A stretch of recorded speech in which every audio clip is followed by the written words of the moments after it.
right, and welcome to another episode of the All New T-Town 411 Report. I'm your host, Darren McKinstry. We're broadcasting live from our very own studio right here in McKinstry Banquet Hall, located at 5480 Jug Factory Road here in Tuscaloosa, Alabama. It is a special place for special people and all special occasions. And we're also broadcasting live with my good friend Mike Wilson on Soundbooth Radio 106.1 and Soundbooth TV. Mike, tell them how can they sound in on Soundbooth Radio and Soundbooth TV. Sure thing, Daryl. To check us out on Soundbooth Radio, just go to the iOS or your Google Play Store, download the Live 365 app. Once you download that Live 365 app, you go to the search bar and type in Soundbooth Radio 106.1. That'll get you on with us on the radio side of Soundbooth Radio.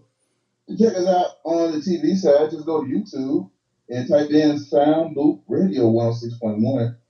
Also, you go to Facebook Live and type in Soundbooth Radio 106.1, and that take you to us on the video side as well as Soundbooth TV.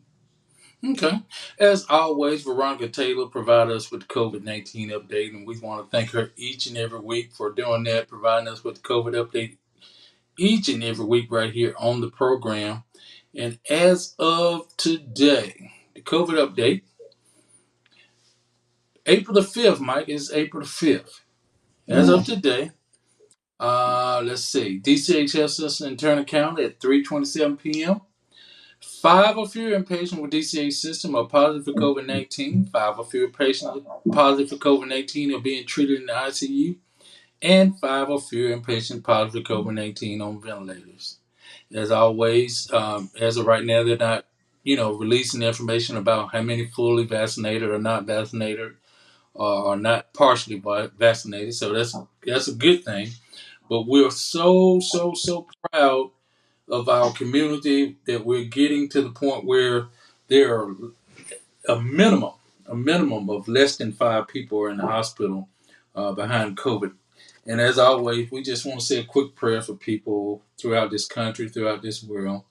Not only because of COVID, but other things that's going on, other sicknesses and health and stuff like that. So we're just going to say a quick prayer.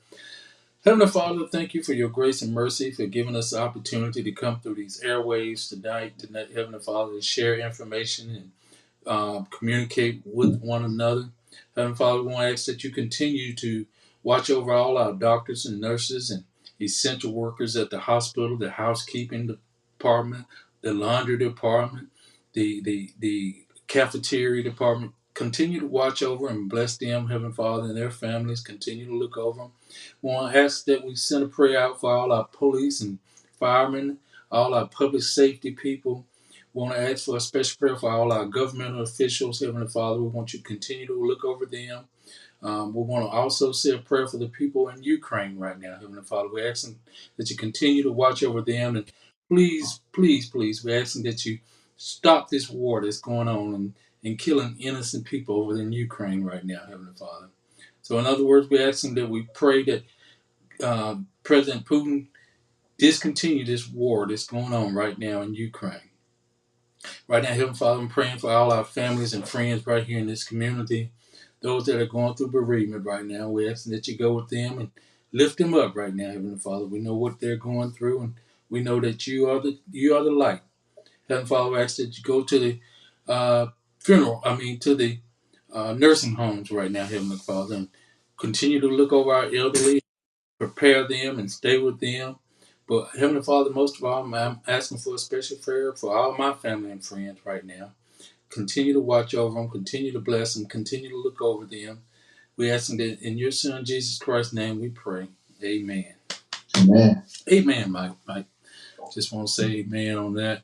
Let's see. We got a guest that's coming on the program with us, and I'm trying to see if we doing okay. Brian Wells, how you doing, sir? I want to thank you for joining in each and every week on the program. Hey, Brian, you please feel free to call in sometime. You can call in with us, join the conversation. I want to say hello to my good friend Linda Millhouse Thomas. Thank you for joining in with us. Daniel Van Horn, we asked you and we thank you for being a part of this conversation. Rosa Johnson, we want to say a special prayer for you too, all your family. Everyone is chiming in. Patricia Sunshine Williams, how you doing? Thank you for chiming in on the program. Jesse Curtis, how you, sir? Everybody, we want to thank everybody, all the people that's watching. Those of you that watch and don't, want to be known. We just want to thank you all for tuning in.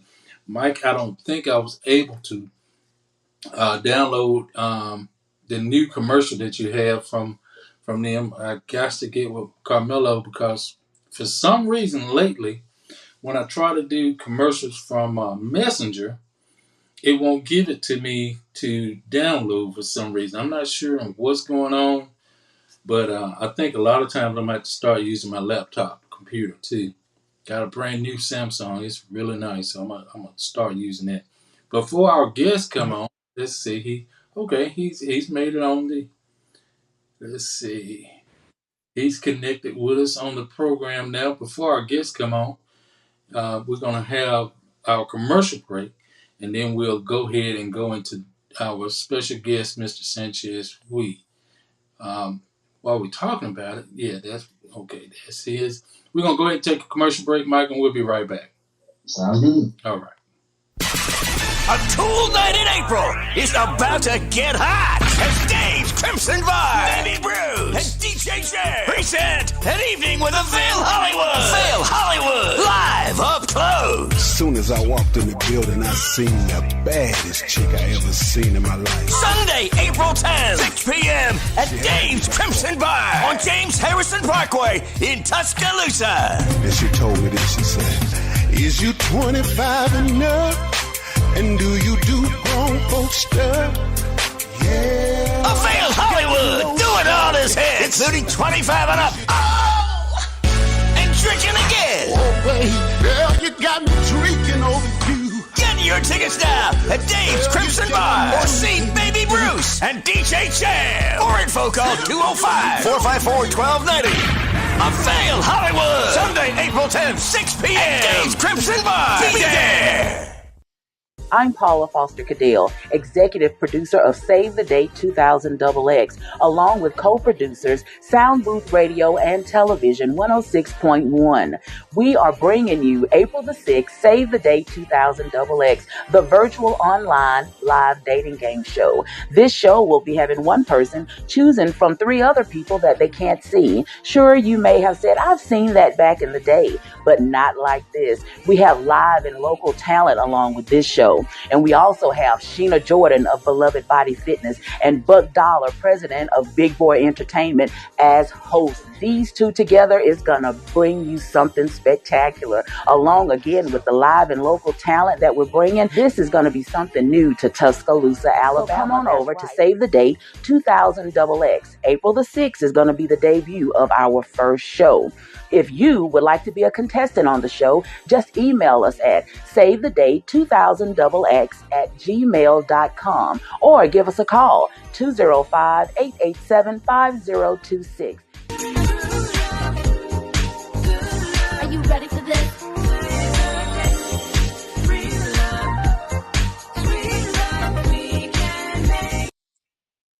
For over 27 years here in Tuscaloosa, Catfish Heaven has been pleasing our taste buds with their delicious catfish, pan trout, hot wings, coleslaw, hush puppies, and don't forget about those made-to-order French fries.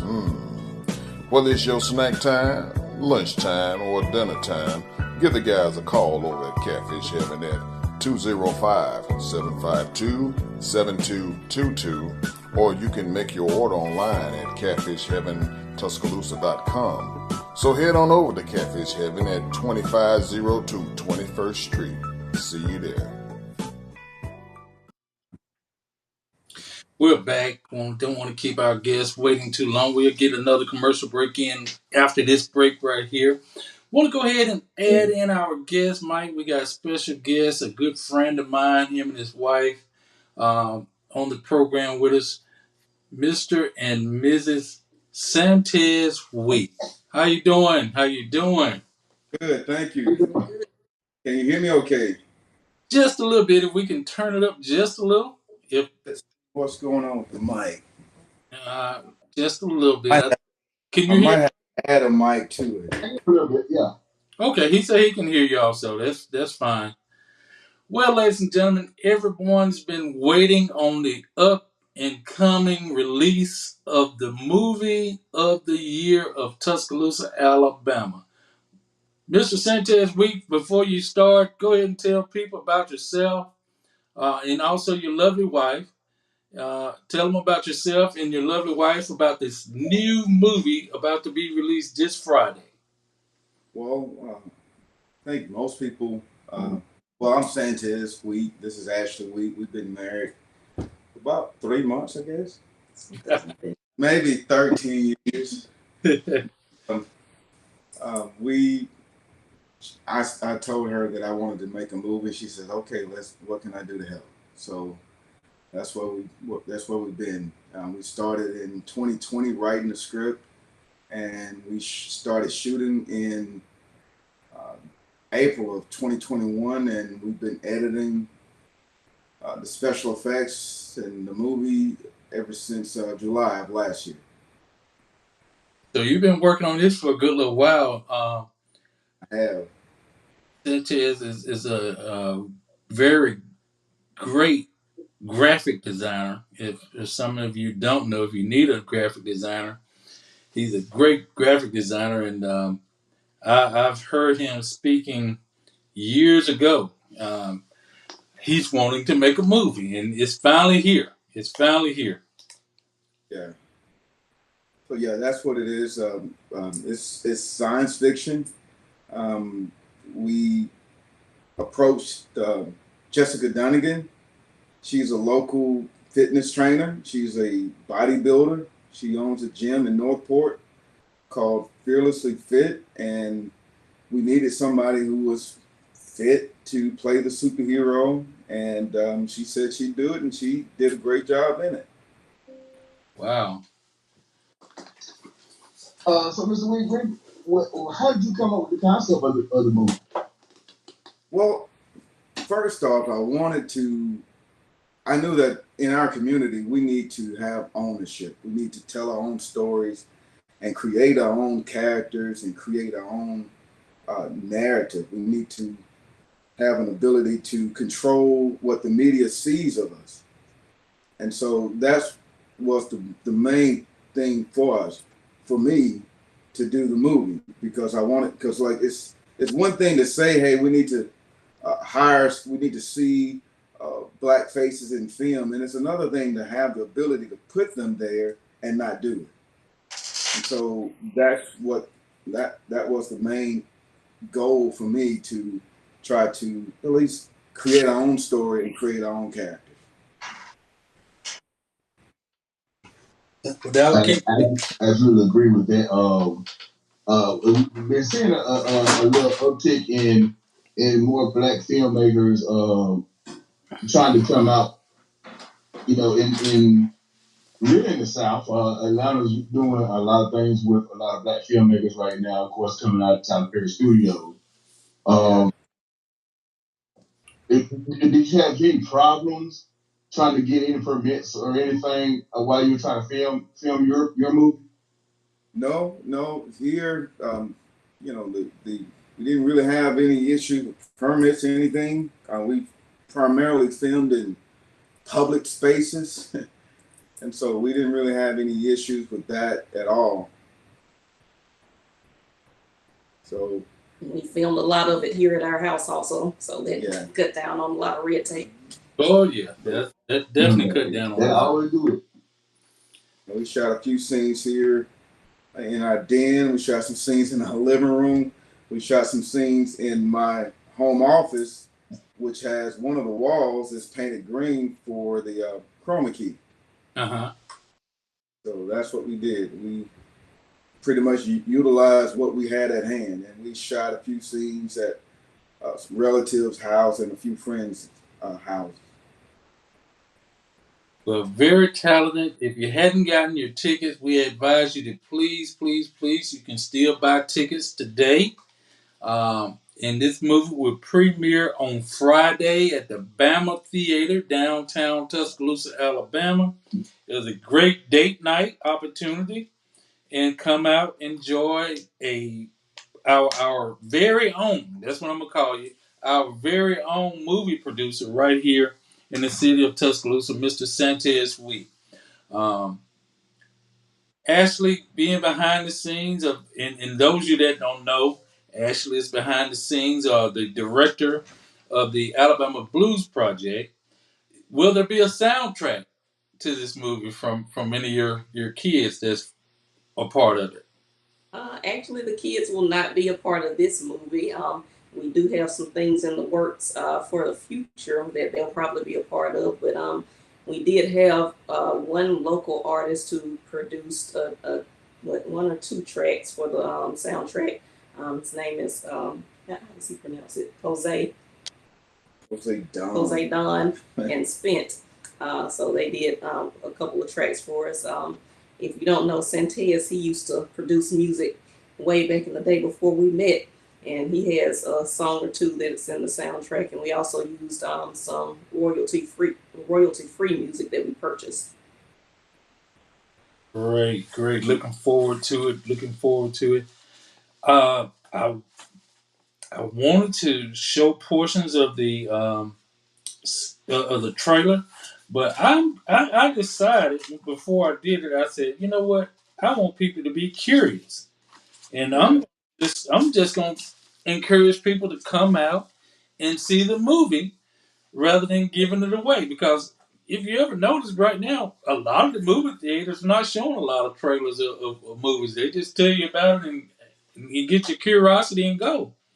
Yeah. But on this local movie, I'm encouraging people to come out to the Bama Theater. This should be an opportunity for us to show uh, uh, support for our local movie producer and graphic artist.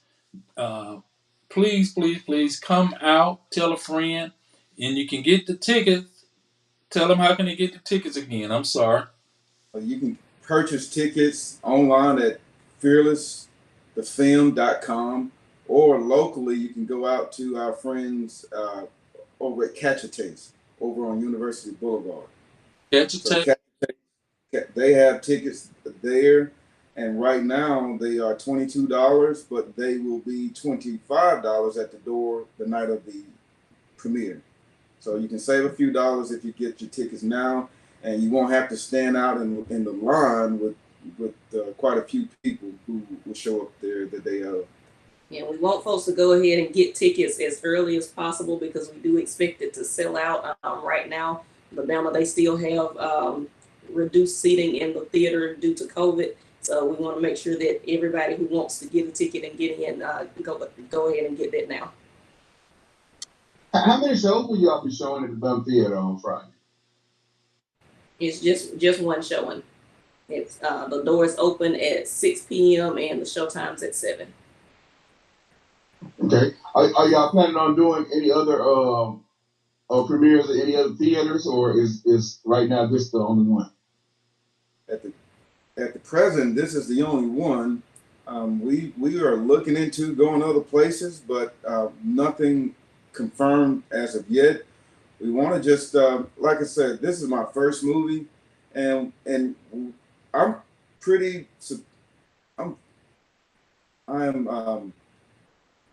confident that people will like it. It turned out a lot better than I thought it would, and I'm proud of it. But I do want to, get the community's take on it and go from there. So right now we're only having one showing up.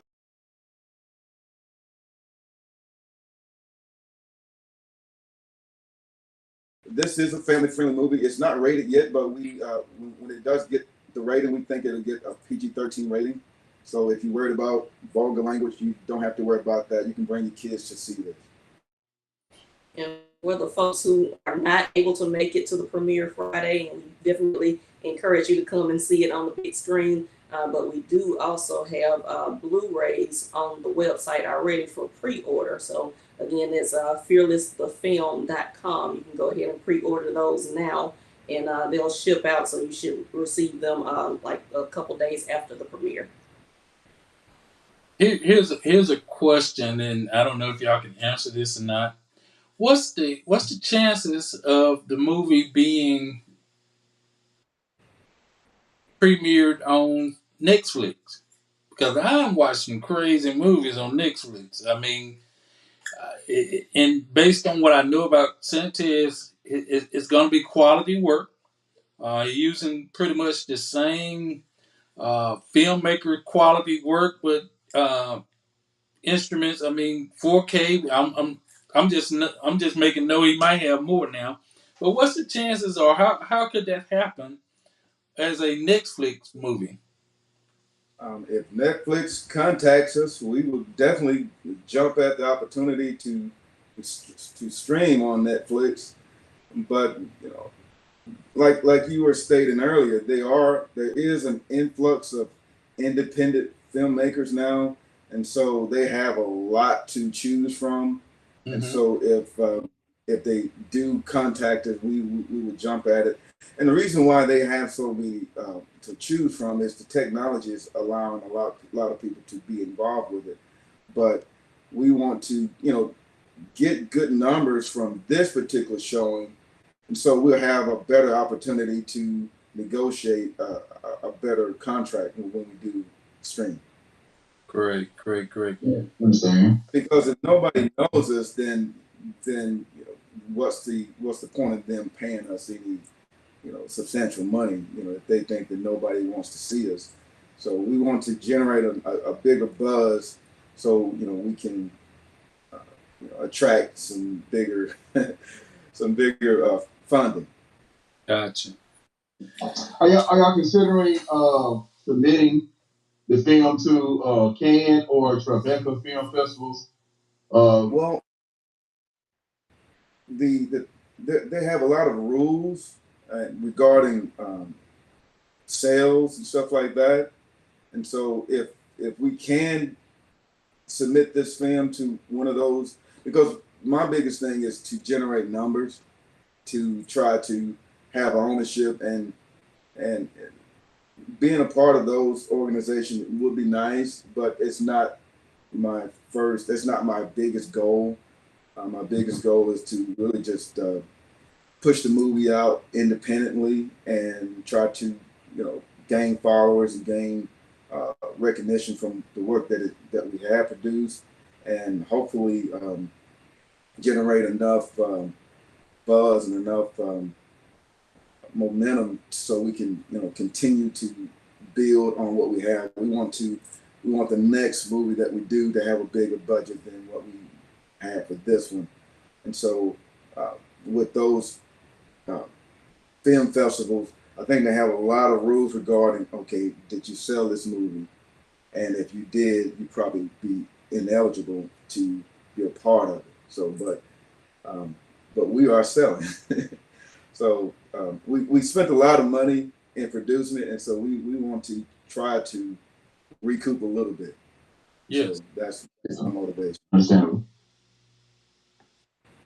Well, let's see if anyone wants to call in, make any kind of comments, suggestions, talk with our guest tonight on the program. And that number is, as always, 205 310 6067 or 205 826 7661. Anyone has questions and would like to talk with our promoters of the new movie, Fearless. The movie premiere is going to take place on April the 8th, right here in Tuscaloosa, Alabama, at the Bama Theater, downtown Tuscaloosa.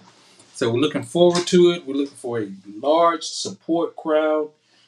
Please buy tickets at Catch a Taste, and you can still get them online. Is that correct? That's right. Okay. Once again, if you'd like to call in and talk with our guest tonight on the program, 310-6067 or 826-7661. That'll get you on the program with us right here tonight, talking about the new movie. The new movie that's going to premiere this coming weekend, this Friday night, April the 8th, here in Tuscaloosa, Alabama. And it's going to be done, and it's been promoted and produced by Tuscaloosa's very own local artist, local promoter, local actors and actress that's going to be in the program too. So Fearless movie premiere April the 8th, 2022. And I'm saying the doors open at 6 p.m. and showtime is at 7 p.m. Once again, 310-6067 and get you in contact with us here on the program tonight.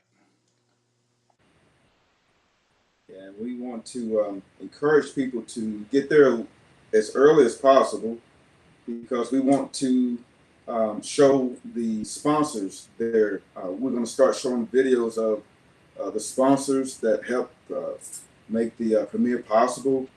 And so we'll be showing their commercials from 6 p.m. until 7. So get there early so you can get your seat, so you can get the seat that you want, and so you can see the sponsors. We have Lanier Automotive as a sponsor. We have Masternomics LLC, which is owned by Chris Glenn.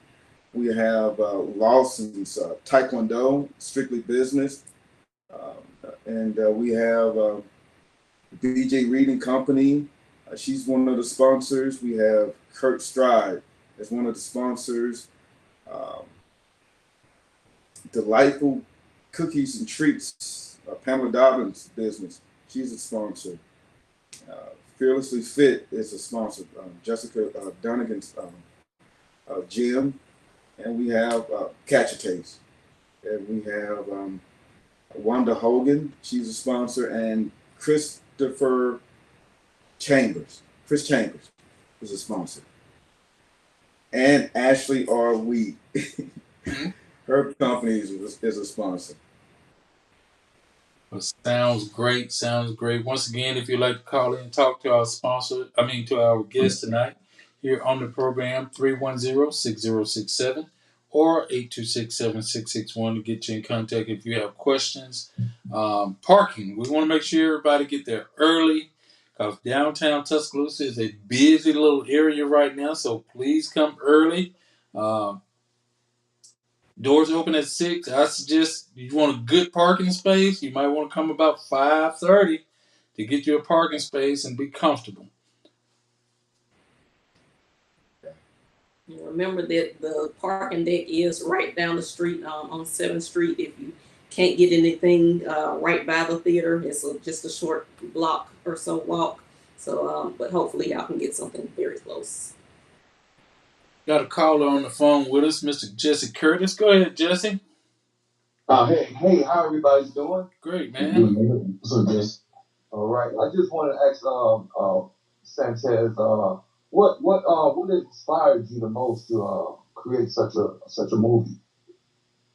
Well, I grew up watching superhero movies, and I always, as a kid, I didn't consider myself. I never imagined as a kid that I'd be a movie producer. But the older I got and the more I got into the business that I do have, I realized that I could actually do it. And so, and again, I just wanted to create our own characters, to create, when I see people remaking some of the movies that we grew up making, I'm like, well, why put a black actor in that role when we can just create our own role and start from scratch? And so that was my motivation to create a totally new character and a totally new timeline and new, just everything original. Even her costume is original. My wife, she created her costume. I told her, what direction I wanted to go with it, and she just sewed up a nice outfit, made the cape and everything for it. Wow.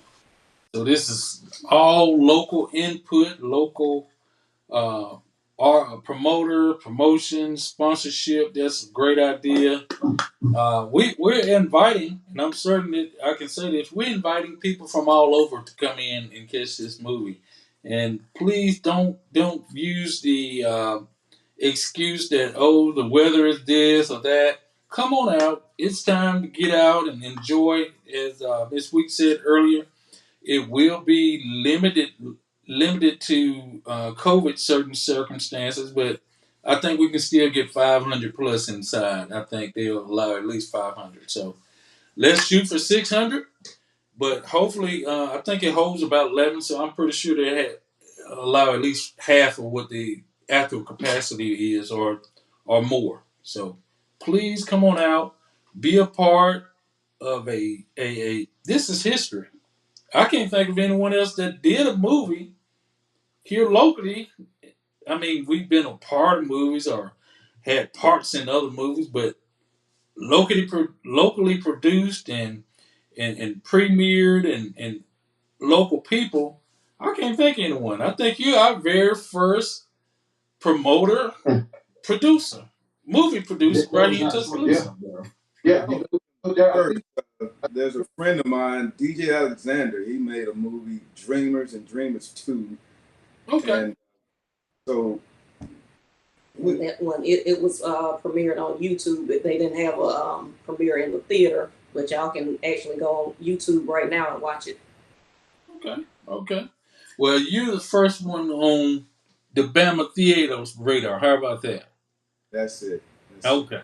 Okay. I think we can comfortably say that. Jesse, you had any more questions for him?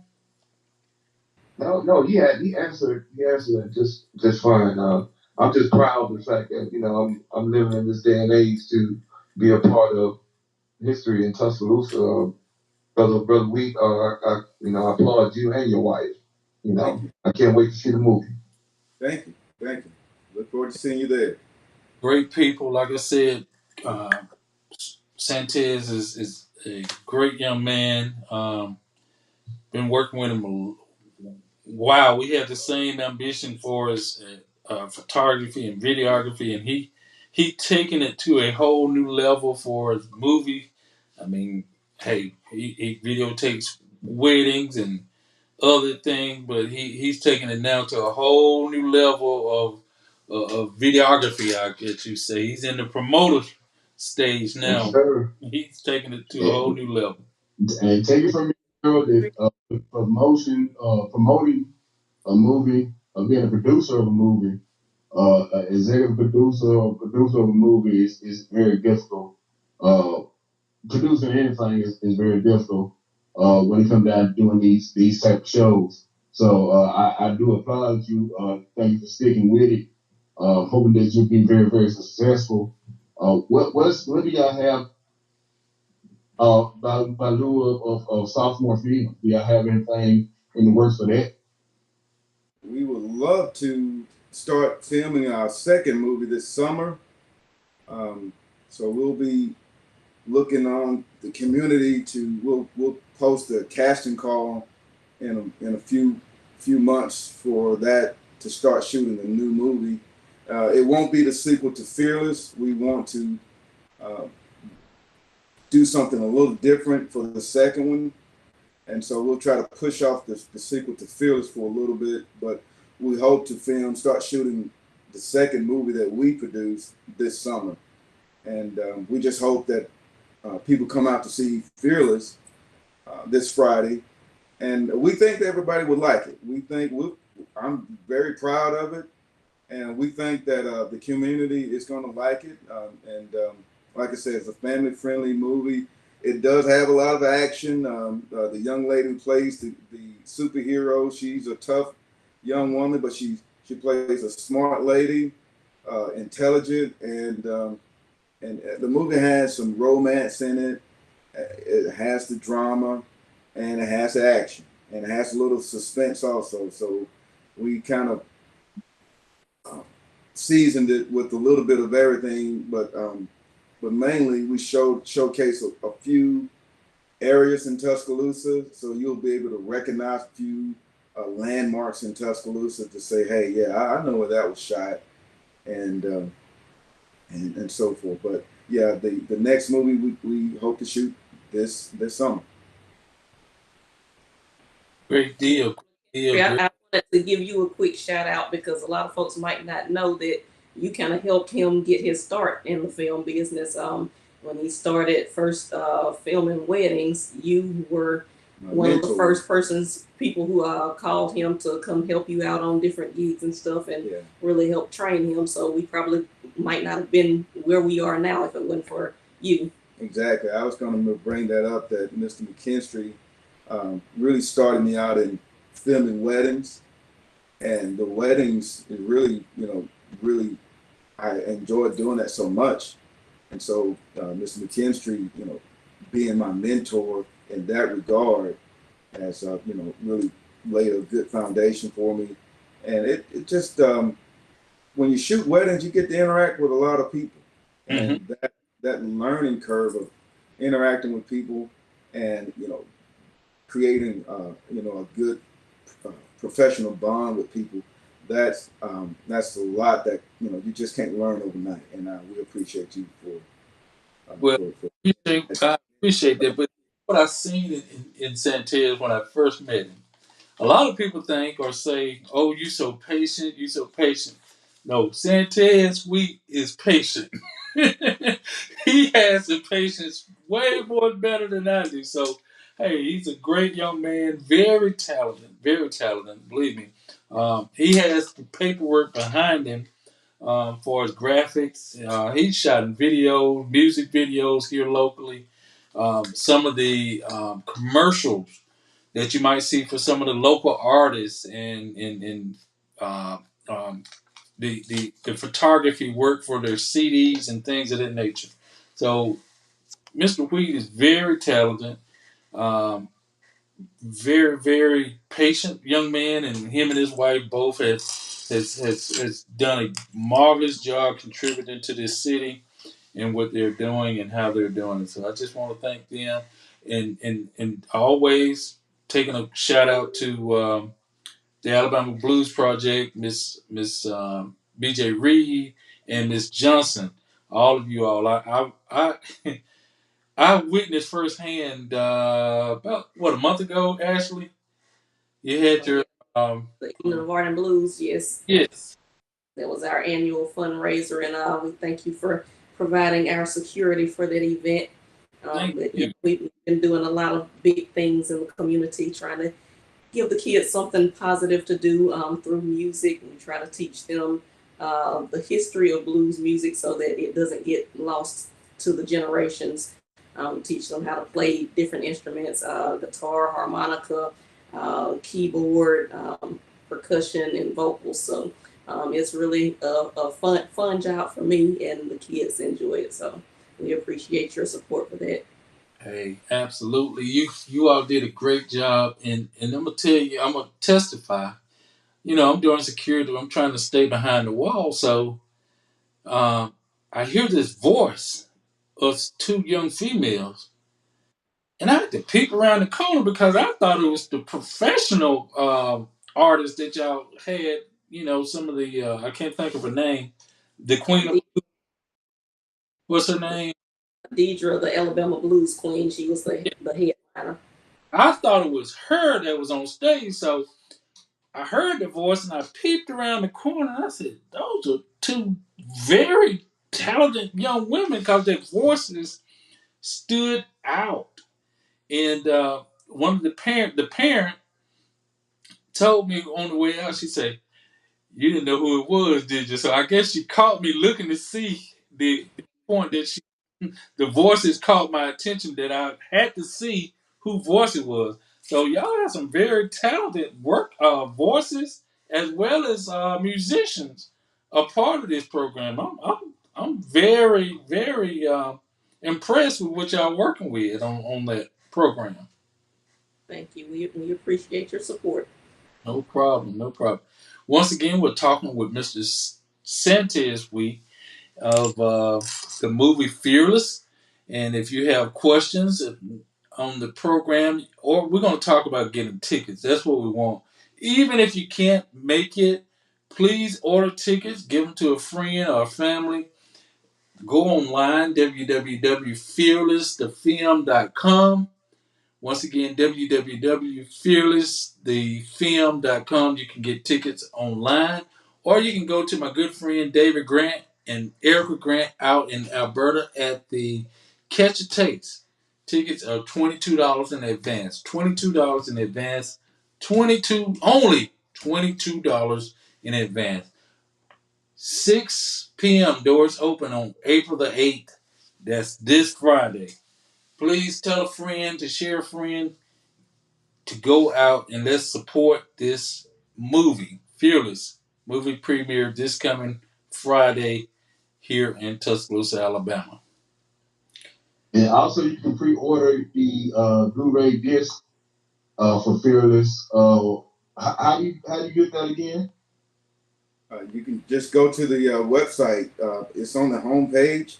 If you scroll, you look on the homepage, you can just click on the Blu-ray, and you can pre-order now. But we get so close to the actual premiere, you can just order them because we'll be shipping out the pre-orders the day before the premiere, so they'll get them either that weekend or that Monday. Great idea. That's a great idea. To have those already ready to ship out. Already. It's and how much are they? Also, Santez. That's $20. Online, there is a couple fees that add up to I think a few dollars, but they're only $20 online. And we will have them for sale at the premiere. So when you leave out of the theater, we'll have them on the table to purchase. So, well, again, we think the community will like it, but we're not going to assume anything. So, but we think it's going to be good. I'm pretty proud of it. We got a lot of graphics.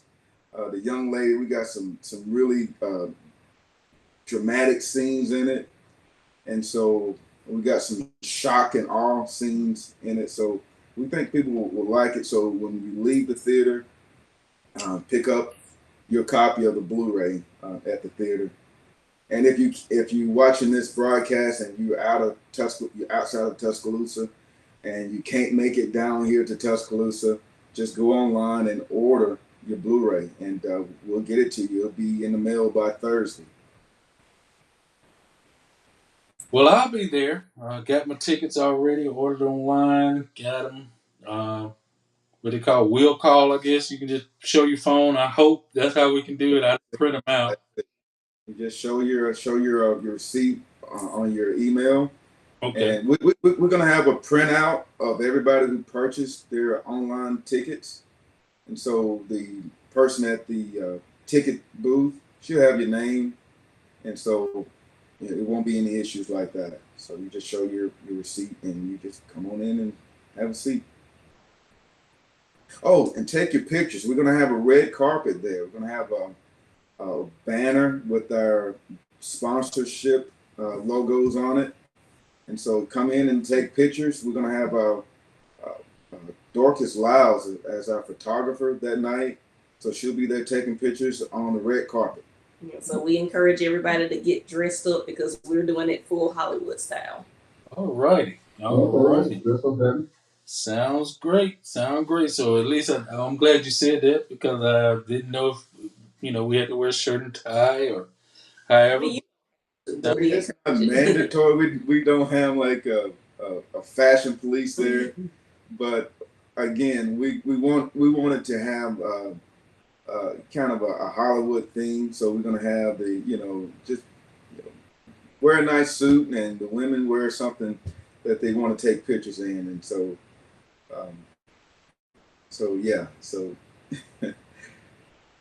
wear your suits. Sounds good. Once again, this coming Friday, I can't reiterate so much. This coming Friday, the premiere of the movie, our very own Mr. Santez Sweet, promoting and producing the movie Fearless. This coming Friday, April 8, 2022. Tickets are available right now online at www.fearlessthefilm.com, or you can go by Catch a Taste, located here locally in Tuscaloosa and Alberta City. Tickets are only $22 in advance. Only $22 in advance. We don't have a whole lot to do. This will be a great premiere opportunity for us to get out and enjoy some family-oriented entertainment. We all go to the movies at some shape, form, or fashion. So this will be a great opportunity to come out and show support for our local artists, local actor and actresses, local promoters, local artists that putting music on. I mean, this is a great opportunity for the whole Tuscaloosa. For the whole Tuscaloosa. Showcasing landmarks here in the city of Tuscaloosa and around the surrounding counties and showing support all at the same time. Anything else you'd like to share with us, Mr. Wheat, before we change over? We just thank you, Mr. McGinty, for having us on here, and we want to thank our sponsors too: Lanier Automotive, Masternomics LLC, Chris Glenn, and Harry Lawson over at Lawson's Taekwondo and West Alabama Martial Arts Academy, Yes. and delightful cookies and treats with Pamela Dobbins, Fearlessly Fit, Ashley R. Wheat Enterprises. We want to thank Wanda Hogan and Christopher Chambers. And BJ Reed and BJ Reed and Company. Who BJ Reed is in the film. She plays Dr. Garvey in the film. And Mr. Lawson is in the film also. Yes. Sounds great. Okay. I've heard some other people say they were in the movie, so I'm looking forward to seeing them and they debut in acting and acting in movies and stuff. I know it sounds like it's going to be a great movie. Like I said, I'm not going to show any of the scenes from the trailer because I want people to come out and see the movies for themselves. See the movie. If they want to see the trailer, they can go to the website. It's there, so they'll see the trailer there. And again, we thank you for having us on. All right, thanks once again. The movie Fearless will be premiering this Friday, April the 8th. Come on out, support, buy tickets online, www.fearlessthefilm.com, or go over to Catch a Taste here in Tuscaloosa and buy your tickets, $22 in advance. Doors open at 6 p.m. Showtime is at 7 p.m.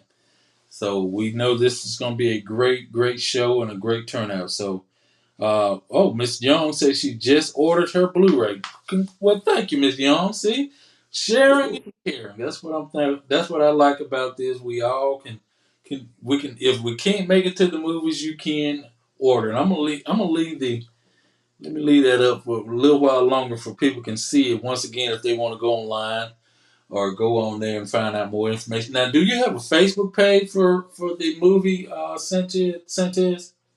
No, we do have my company, Digital Burn Multimedia, has an event.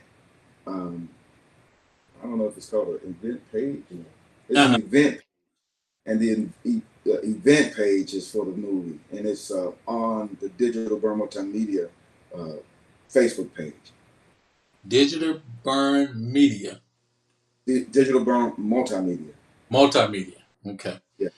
For those of you that are looking, or you can call me. I'll get you in contact, or you can go on Mr. Wheat's Facebook page or his wife Ashley's Facebook page. I'm sure they can steer you in the right direction of the movie, or if you're ordering Blu-ray for the upcoming event also. So looking forward to it. Appreciate everyone that's supporting or supportive of this very historical event that's going to take place April the 8th right here in the city of Tuscaloosa. So let me see if there's any more comments. Let's see. Rosa Johnson say thank you for supporting Alabama Blues Project. Honest Dripping say it's fire. Daniel Van Horn. Congratulations from Fed Edwards. He's in.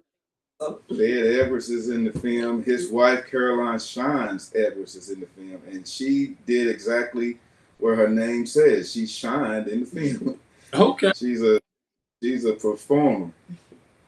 Well, great. Caroline Shines was awesome in the film. Lala Marie said, "Congratulations on the release of your movie. Praying for success." And I'm claiming it. It's already done. Like I said, this people don't know like I know. You're very talented, very creative. He got a very creative mind when it comes to graphics and designs, and I can already tell by just the flyer itself that it's something that's going to be special. And looking at the costume and everything is fantastic. It's going. I can feel it's going to be really well, really good, really good. I think you're gonna like it. I think you're gonna like it. And I hope you like it. I will. I'll be honest with you after we watch it. So we will be there this Friday at set. Well, we'll be there before 7 p.m. But showtime is 7 p.m. Doors open at 6 p.m. Please come out and support local entertainment right here in the city of Tuscaloosa. Bama Theater, downtown Tuscaloosa. Mike, you got any more questions? No, sir, I do not. Good luck to you. Like they say in the film business, break a leg. We'll see y'all out there on Friday. Hopefully everybody starts trickling in at 5:30. Mm-hmm. So like we said, we gotta get that parking and everything. You probably gonna have to do a short walk to the film theater, but I think it's gonna be well worth it. Truthfully, to bring out a new superhero, a black superhero. We saw the success of Black Panther. Mm-hmm. You know what I'm saying? Let's just hope that we get something similar to that. Okay. Sounds good. Thank you, Santez and Ashley. Thank you both for coming on the program and sharing this delightful information about the upcoming movie. Thank you. Thank We you. appreciate it. Thank you so much. Oh, no problem. Hey, have a good night. You too. Quick commercial break and we'll be back right after this. Get your event jumping with Caroline Shines and Impulse Band. Impulse Band has been together for over 7 years, and they haven't missed a beat yet. The band has and will play in various venues and doesn't mind traveling to you. Being led by Alabama Blues Hall of Famer herself, Mrs. Caroline Shine. Impulse has opened up for Bobby Rush, L.J. Eccles, Tank, Fantasia, Calvin Richardson, just to name a few. The Impulse Band will surely fit your need for entertainment. Dial 205-887-6859 or 205-887-5026. Or you can just email them at shinesbrightly@yahoo.com. Caroline Shines and Impulse, the band made just for you. Hello? Hey, Rick, I had to call you to tell you that the food that you brought to the party last night was wonderful. It made me think about my grandmother's cooking. Where did you get that food, brother? I went down to Thomas Rib Shack to pick up the ribs, but when I got there, I seen that they had more than just ribs. I seen baked chicken, fried chicken, corn muffins, vegetables, apple pie, peach pie, and I looked around and I seen a sign that told me that they got chitlins and oxtails on Sunday. Oh, all I can tell you, go down to 2931 15th Street or just give them a call like I did at area code 205-759-5010. Thomas Rib Shack, Tuscaloosa, Alabama. A cool night in April is about to get hot as Dave's Crimson Vibe, Baby Bruce, and DJ Cher present an evening with a Vail Hollywood. Vail Hollywood, live up close. As soon as I walked in the building, I seen the baddest chick I ever seen in my life. Sunday, April 10th, 6 p.m. at Dave's Crimson Bar on James Harrison Parkway in Tuscaloosa. And she told me this, she said, is you 25 and up? And do you do grown folks stuff? Yeah. A Vail Hollywood doing all his hits, including 25 and up. Oh! And drinking again. Oh, baby, girl, you got me drinking over you. Get your tickets now at Dave's Crimson Bar or see Baby Bruce and DJ Cher. For info, call 205-454-1290. A Vail Hollywood. Sunday, April 10th, 6 p.m. at Dave's Crimson Bar. Be there. I'm Paula Foster Cadell, executive producer of Save the Date 2000 XX, along with co-producers Sound Booth Radio and Television 106.1. We are bringing you April the 6th, Save the Date 2000 XX, the virtual online live dating game show. This show will be having one person choosing from three other people that they can't see. Sure, you may have said, I've seen that back in the day, but not like this. We have live and local talent along with this show. And we also have Sheena Jordan of Beloved Body Fitness and Buck Dollar, president of Big Boy Entertainment, as hosts. These two together is going to bring you something spectacular. Along again with the live and local talent that we're bringing, this is going to be something new to Tuscaloosa, Alabama. So come on over to Save the Date 2000 XX. April the 6th is going to be the debut of our first show. If you would like to be a contestant on the show, just email us at savethe2000xx@gmail.com or give us a call, 205-887-5026. Are you ready for this?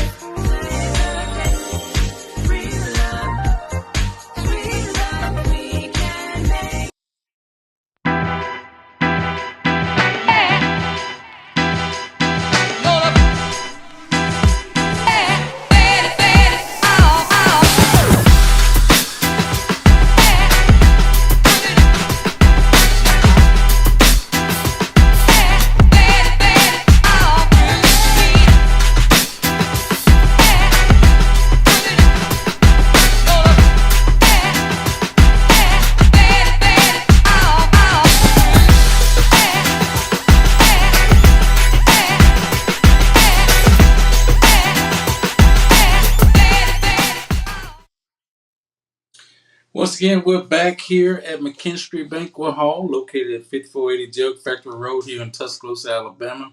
We want to thank our good friend, Mr. Santez and Ashley Wheat of the promoters, producers of the movie Fearless. That's gonna take place this coming Friday, April the 8th, 2022, right here in Tuscaloosa, Alabama. And please, if you chance, get out and support the upcoming movie that's going to take place this Friday. Just want to go ahead and announce while we're doing this, hey, they had the free baseball clinic on Saturday. Want to thank all the people that came out, all the parents that came out. But furthermore, I want to go ahead and say this before we get into our topic. We're looking for more 11 and 12-year-old boys and girls. We need more 11 and 12-year-old boys and girls.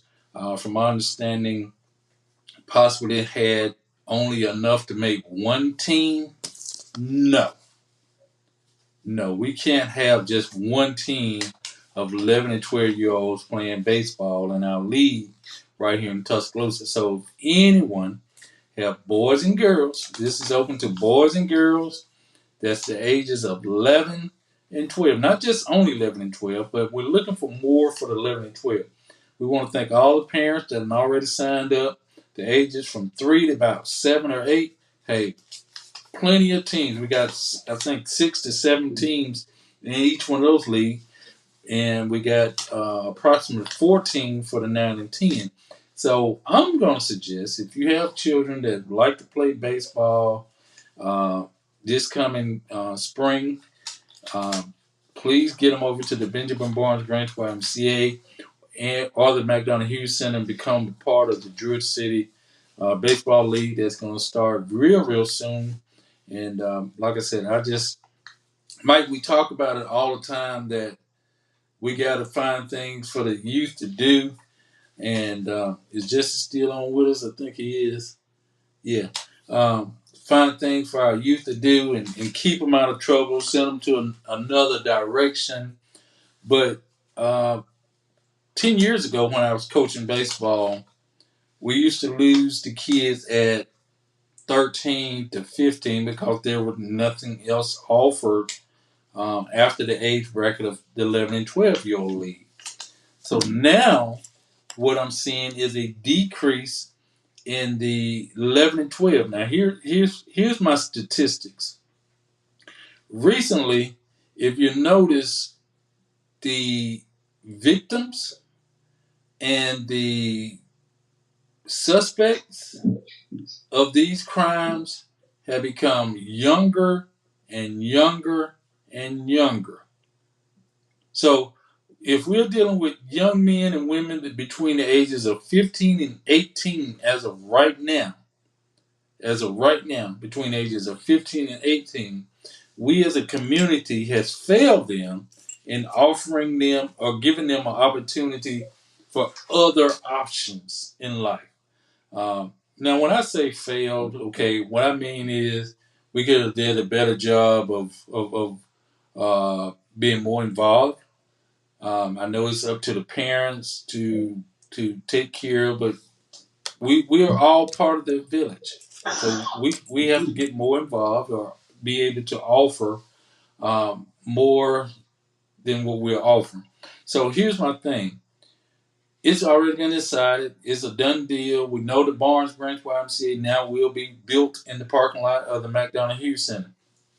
Finished, done. I'm okay, no problem. I'm not gonna lay in front of the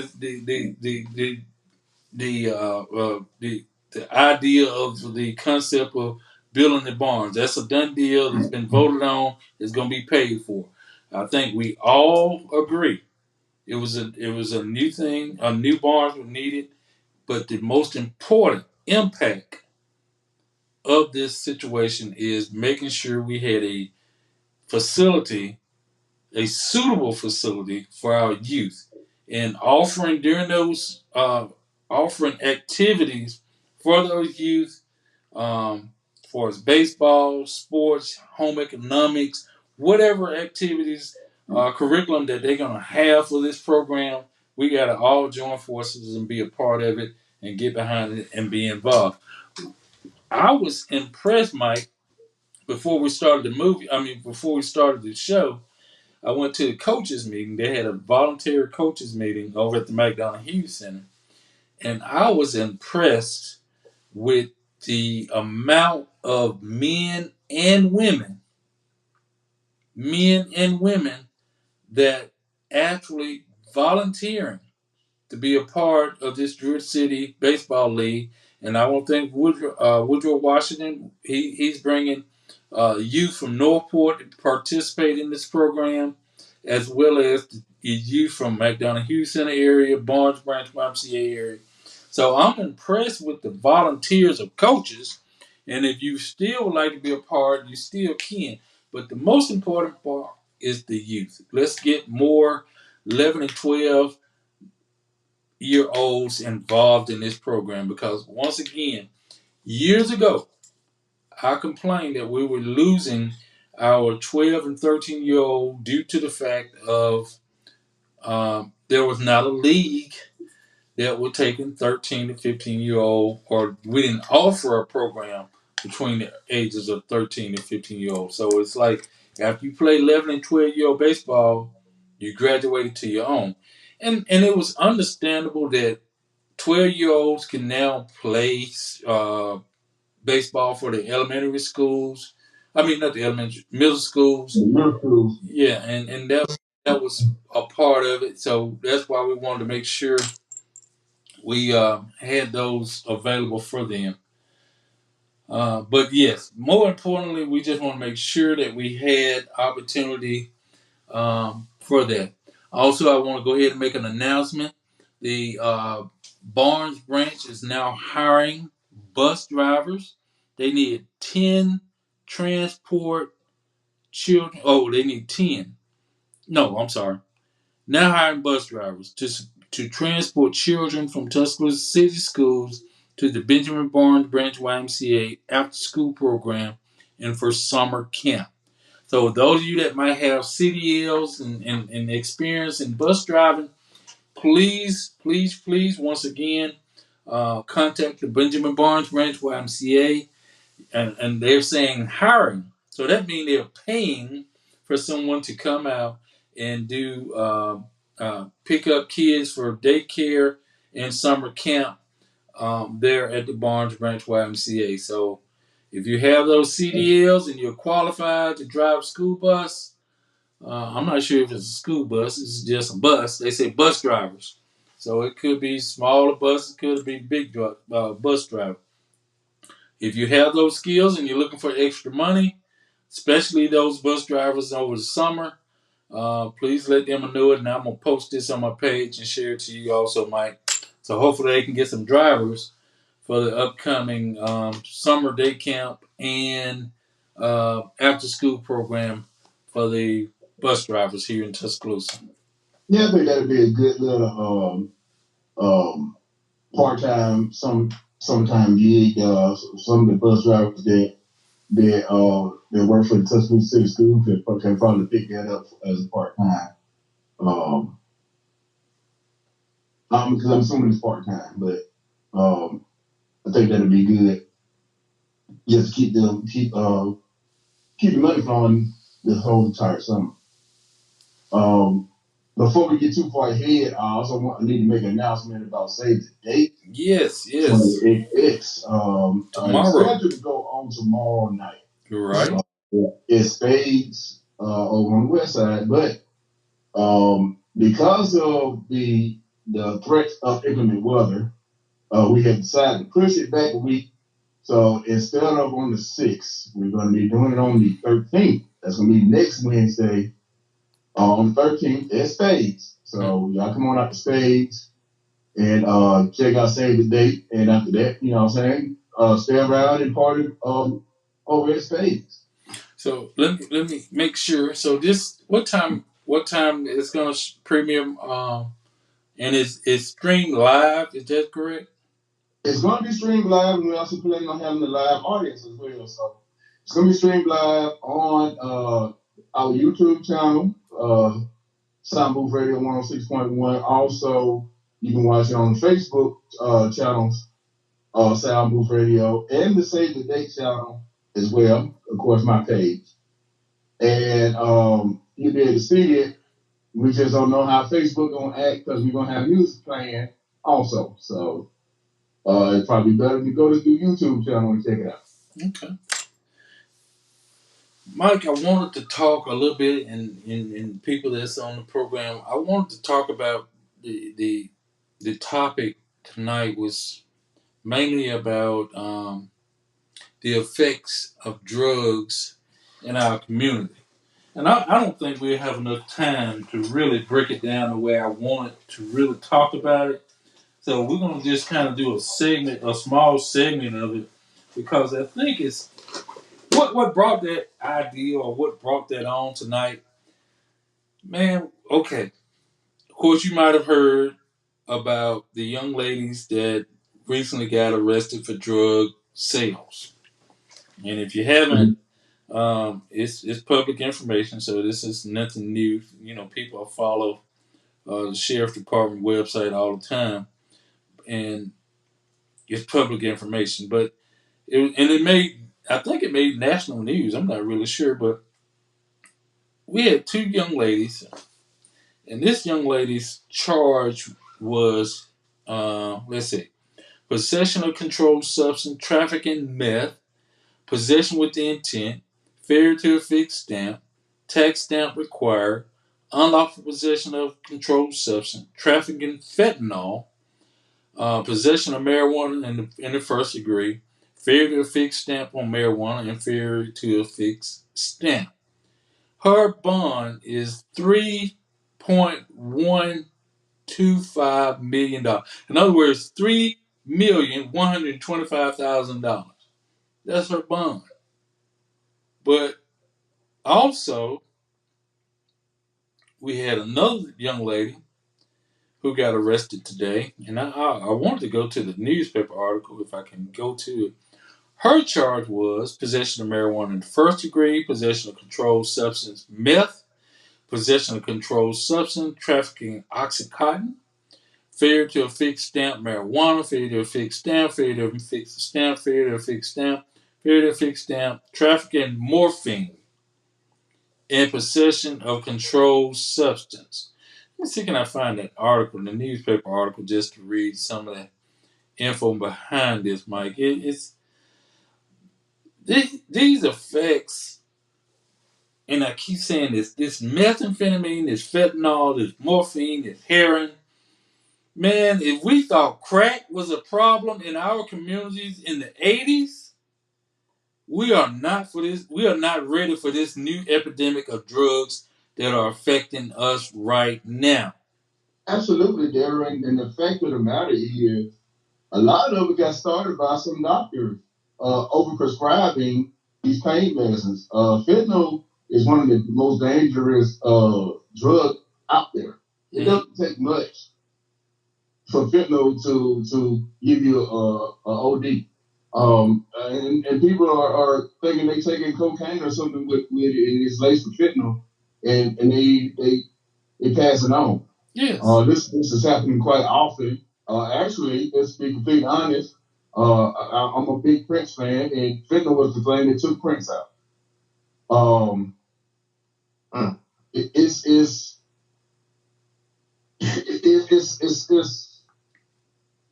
it's hard to speak on. I remember several years ago. I said about 10 years ago. It was nothing for people to walk around and if you go to the doctor claiming you had an aching back or a pulled muscle, and they instantly write you a prescription for Lortab or Tramadol or anything to that aspect. And these drugs are highly addictive. If you think that crack or heroin and all that stuff is addictive, once you get on the pain medicine, you feel like you gotta have it because you're constantly in pain. And people start buying these pills by the pill. And it's like, oh, I'll give you $10 a pill for Lortab. Now I know they don't do it like that now. They're trying to slack up on it, but generally when they bring in drugs, it's flooded into a certain community, and then it starts taking off. Now they have the problem trying to stop it. That's what happened in the crack epidemic, and now that's what's happening with these opioids right now. Of course, meth is not something that you get from a hospital, but the people chasing that high, and so that's why you got people making that stuff, and now you can't go to the store and buy more than one box of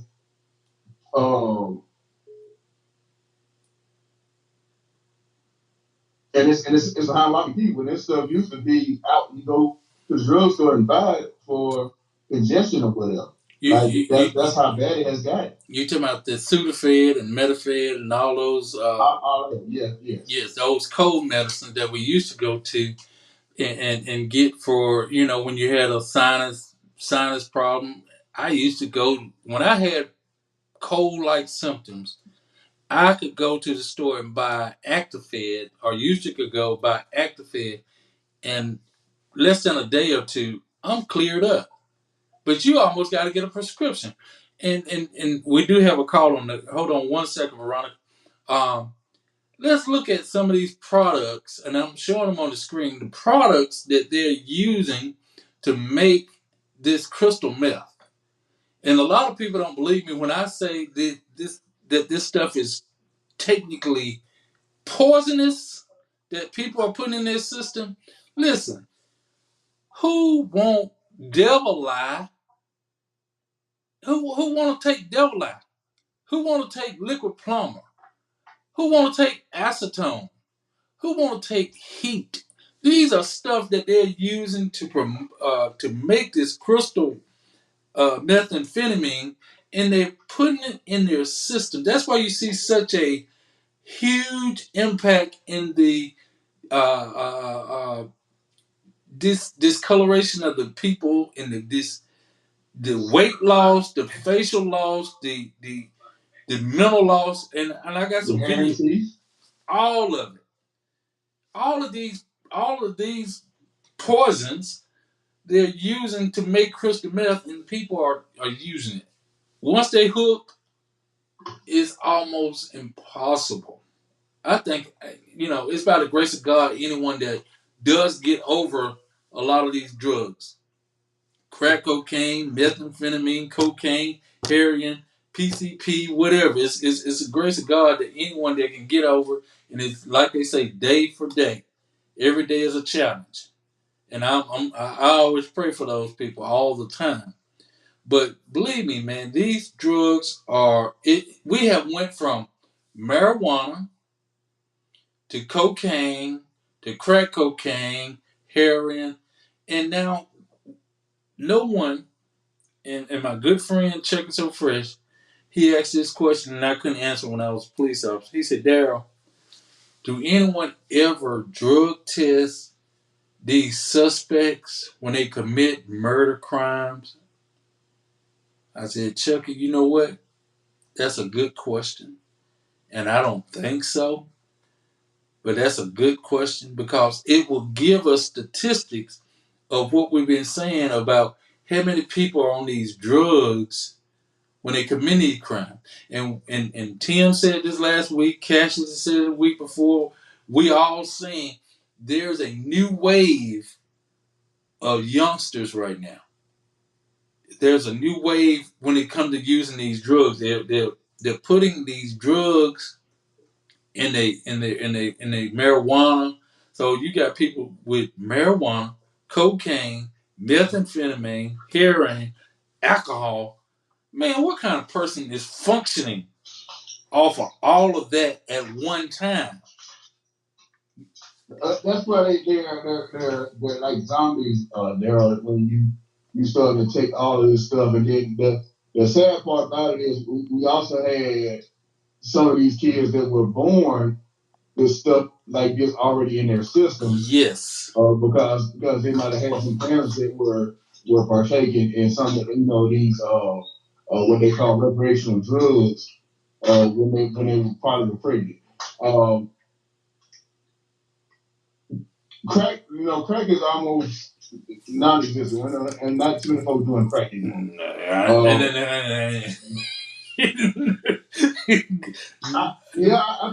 that it has moved on to the crystal meth that people have been messing with, and there's a whole lot more crystal meth and a lot more opioids that are being taken nowadays than anything else. It's all about pill popping now, and of course they like to lace marijuana for most intent purposes.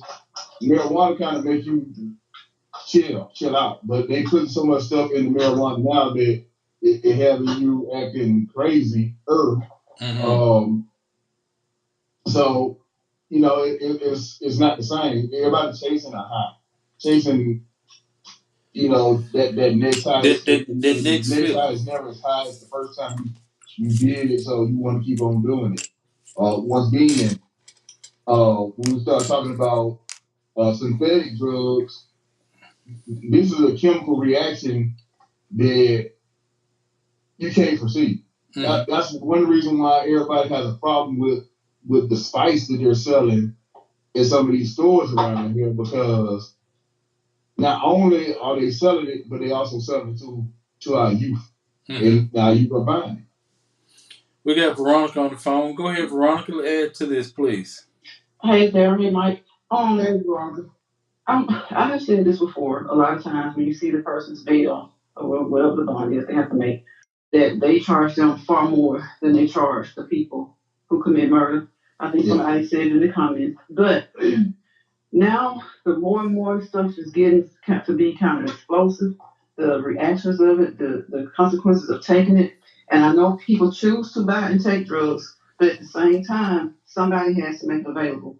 So how do y'all feel now about these bonds being so high? Because one reason used to be, okay, potential flight risk, so they won't run. Now I'm starting to see what people are saying when you take these drugs, you put these drugs out here, they're available.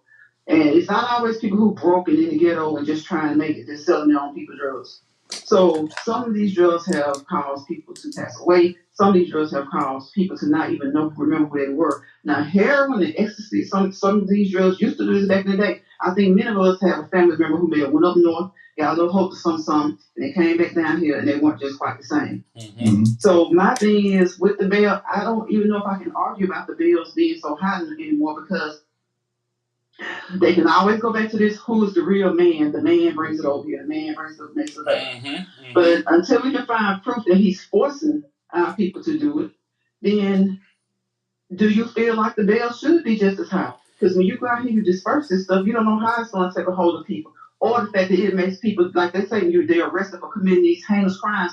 They've harmed other people, and they had access to these drugs. So is it now? I mean, as far as the bail and bond being so high, it's justifiable. It's you know what I'm kind of saying? I'm like, well, it's almost justifiable. I'm gonna say it. It's you know. Because they're contributing to what's going on with these people. So they might not have went and shot somebody. Yes. But they may have supplied somebody with these drugs who did it. Yes. And you know, they didn't make those people take the drugs, but still, you're giving your people something that 9 times out of 10 is going to become addicted. Afrin, the drug that you scrub your nose, that I think it's still okay, because when I had sinus surgery. The doctor gave me Afrin to open up your sinuses pre-surgery. That's how strong Afrin is. So I don't know. I can still last time I bought it, we went in and we didn't have to show an ID. But there are things over the counter that's just that strong. That, like Mike says, the opioids, the prescriptions, yeah, those things we have to get a handle on too. But there are still those illegal things and the stuff that's being added. Remember when they started putting rat poison and stress the marijuana and all that kind of stuff. So if you're doing all this and you're selling this to your people, and it's not just the regular old marijuana, because you know that's when the law starts saying we ain't making no exception for marijuana. We saying across the board. Then people get upset because everybody smoke marijuana, but it's either gonna be across the board or it's not. Probably in a lot of places. And yes, marijuana is legal in a lot of places. But if you get the marijuana, next they're gonna what else they gonna want legal next? And my thing is, the bail is high, not just for flight risk anymore. Look at what you're producing, providing to your people. Even though you're not forcing them to take it, they're providing it. And like Tim Cassie said, you get these people arrested, and they ain't done a heinous crime. Even if you just sold it, well, now they're going out and commit heinous crimes. Veronica, they are contributing just as much as pulling the trigger as some of these other people. I'm just going to say so that's why I say, you know, how long can we keep saying, well, they charge more than when they actually kill somebody? What are they actually doing? Listen, I found the article. During the search, they found 9 ounces of methamphetamine, 25 grams of fentanyl, 4 grams of heroin, 2 grams of cocaine, 2 grams of MDMA, and 1.5 pounds of marijuana. This from one person now.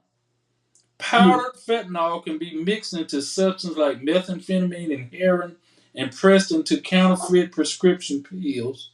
People should be aware that just a small amount can be deadly. It's 100 times stronger than morphine and 50 times stronger than heroin. And you don't think this person knows this and shouldn't be held accountable and held accountable for selling this? Now, because the people who tend to use it are the ones that, like Tim said, they walk them down from the county, walking them to the car to take them to the county. Yes. So that by you selling it to them, you may not have done it, but you sold it to them. You didn't make them buy it, but you're contributing to something that you contribute to the illegal. And people, we always say this. I think we get our morals and our religion situations mixed up with the criminal situation. For example, I think someone might have said drug bonds are much higher than people that's been, people that's committed murder. Morally think murder is a much more serious crime than the drugs. That's what we morally think. But religiously, we say they both are probably sins. But remember, there's no big sin or no small sin, but we know thou shalt not kill is one of the commandments. Well, if you're dealing drugs in some way or shape or form, when it's all said and done, somebody's dying off of what you're peddling. That's the debate. I think that's what's contributing to the bails being so high. Exactly. And then, so can we argue that now? We can. Can we continue to argue that now? It's not just weed. We It's not can't. just marijuana. It's all this other stuff. We can't argue it any longer, I don't think. But there again, back in the day, this was written back, what, during our 1905, '07, maybe, the Alabama Constitution, because each state is different. But this is an argument that you can find in your in our local, and I think it's been updated that you know bond for. The only thing that people can't make a bond for is capital murder.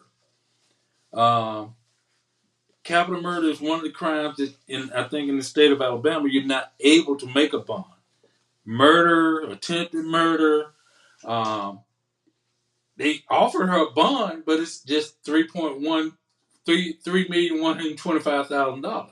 Can she make that? I don't know. Maybe she can, maybe she can't. But they offer her a bond, and they'll have a bond reduction hearing. But there again, we gotta appreciate the fact that this amount of drugs and this type of drug is now in our African American communities. I was watching a YouTube thing not too long ago. Matter of fact, earlier today, they got something they call flakka. Y'all heard of that, Mike? I have. Mm-hmm. Okay, they got this drug called flakka, and it makes them want to get buck naked. I mean, it's I don't know what causes it, but it makes them get buck naked and act like zombies. Can you imagine that going on in Tuscaloosa, Alabama? But to be honest with you, some people have a similar effect with Ambien. Ambien, they'll take Ambien and next thing you know, they drove to a whole nother town in their pajamas, bought groceries, and drove all the way home, and they actually were asleep. So, I mean, that just lets you know what a drug can do to your mind chemically. Yes, I agree with you on that, Mike. I agree. But that drug. So that's why I asked that question. Now, how can we truly be upset or even make that a part of the argument anymore about how high the bond is or is not? Now, my only thing, just like with everything else I say, be fair across the board, regardless of race, creed, or color. Yes. That's the only thing I say. Yes. But as far as drug and if they kill somebody, I mean, what are the dealers doing? I definitely agree with you as far as the bond. My thing is, and I know that this don't happen all the time, doing something sensible. You send somebody to prison, but you don't sentence them to drug rehabilitation. So that if they do get out of prison, they don't go back into the same life that they were in. That's why a lot of people get out of prison and go right back into what they were doing before they go in. Because let's be honest, some people go to prison and they do 6 months, 9 months, 12 months, or 18. And you know what, Mike? It's kind of like two different types of drug rehabilitation. The seller and the user. Because you can't get the seller the same rehabilitation you give the user, because the seller somebody needs to talk with them seriously on what they're doing to their people. Mm-hmm. And like I say, they're gonna always say, "Well, nobody make them take it, but you made it available. Why do you have to be the one that make it available?" So there needs to be some type of rehabilitation. The person doing it has to have some type of rehabilitation. Yes, and I applaud DeAndre X for coming on the program months ago and taking responsibility of what he used to do and how he felt in relations to when he was out in the streets, but he paid his time to society and back now being a productive citizen. But you know what? He's the only one I've ever heard apologize for what he did to this community. You're right. I heard a lot of them say what I used to do, but he's the only one that I've heard apologize. Yes. Because the apology is owed to the community. Yes. If you don't feel like it's owed to a whole community, it's owed to a community of people. But sometimes what I'm starting to realize, or what I've been knowing people will do all they can not to take responsibility. And that's why I fought him, because so many people will make up every excuse or do everything they can not to take responsibility and accountability. There are things I've done that I cannot change. God knows I beg for it. It'll be with me forever, the rest of my life. I've asked for forgiveness, but I cannot change it. But can you? Because I have a conscience, I did seek forgiveness. And you know, and I'm not talking about just the God. I seek forgiveness from the people. But you have some people who they will do all they can to resist or to downplay the fact that they owe people an apology. No, you can't do anything, but just, Dion shows it and he said it. Sometimes people have a hard time saying something. So if you're showing it, that's one thing. If Dion had never said it, we see it in his actions. We see it in his what he does. Some people have the hardest time owning up to what they're doing being wrong. They're gonna always make it, well, he didn't have to do this, or the other person didn't have to do this. Hold yourself accountable and hold your own accountability. Well, they say if you point the finger at somebody, you got three more pointing back at you. And most folks don't want to take that into consideration. I think a lot of people actually want to forget. If they change their life, they don't want to think about all the stuff that they did that was just despicable in the first part of their life. We all have a past. We all have done things. I have done things. And they even may say, well, I ask God to forgive me as long as he don't care what these people think. But sometimes as we get older, you get wiser. You don't have to make it, if it's the perfect you failed against, then make it perfect. But sometimes it's just people in our own family, friends are friends. If we lost friendship before, we don't have to be best friends no more. But you should be able to stand on when you was wrong. And say it. But some people, they can't do it. They refuse to do it. Sometimes it ain't that they don't want to. They feel that it won't be accepted. But what Dion did, he didn't accept it or not. He did. He said it.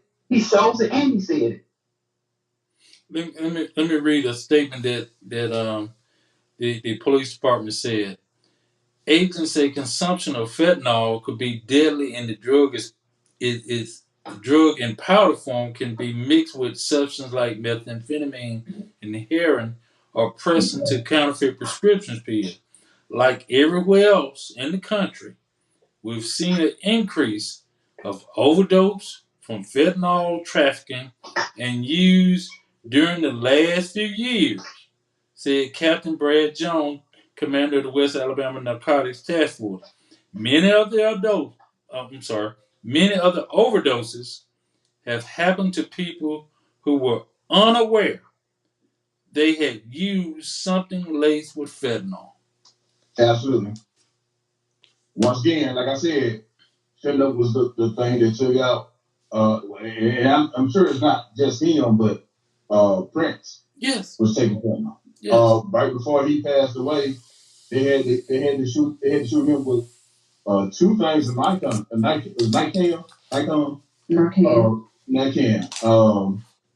on the plane because he had OD, and he had got to the point where he was so addicted to it that he'd have those pills in ibuprofen bottles or Tylenol bottles and everything like that, and they wanted to take them out. Fentanyl, and it's coming in, and people are doing just that. They're pressing them into pills, and they sell them. They might sell them. Hey, man, this is a large half king. And you're taking them, and we got some people who feel like they need two large half king. So they'll take two of those fentanyls, and they're not waking up anymore. Let me see, can I get Miss Tina Sanders to call in and join the conversation with us tonight? I see a lot of comments. Please join the conversation with us tonight. She's from New York. I know she's probably seen a lot of this already that took place. So if you'd like to join in, call us 310-6067. 310-6067. Join the conversation.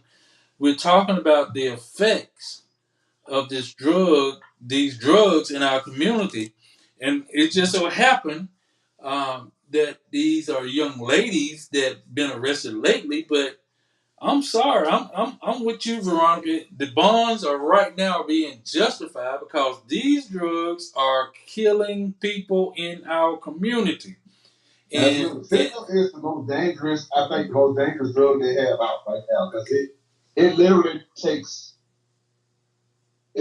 a very small amount to overdose. I want to say, and I don't want to quote nobody, but from my understanding, there was enough to take out the whole West Tuscaloosa.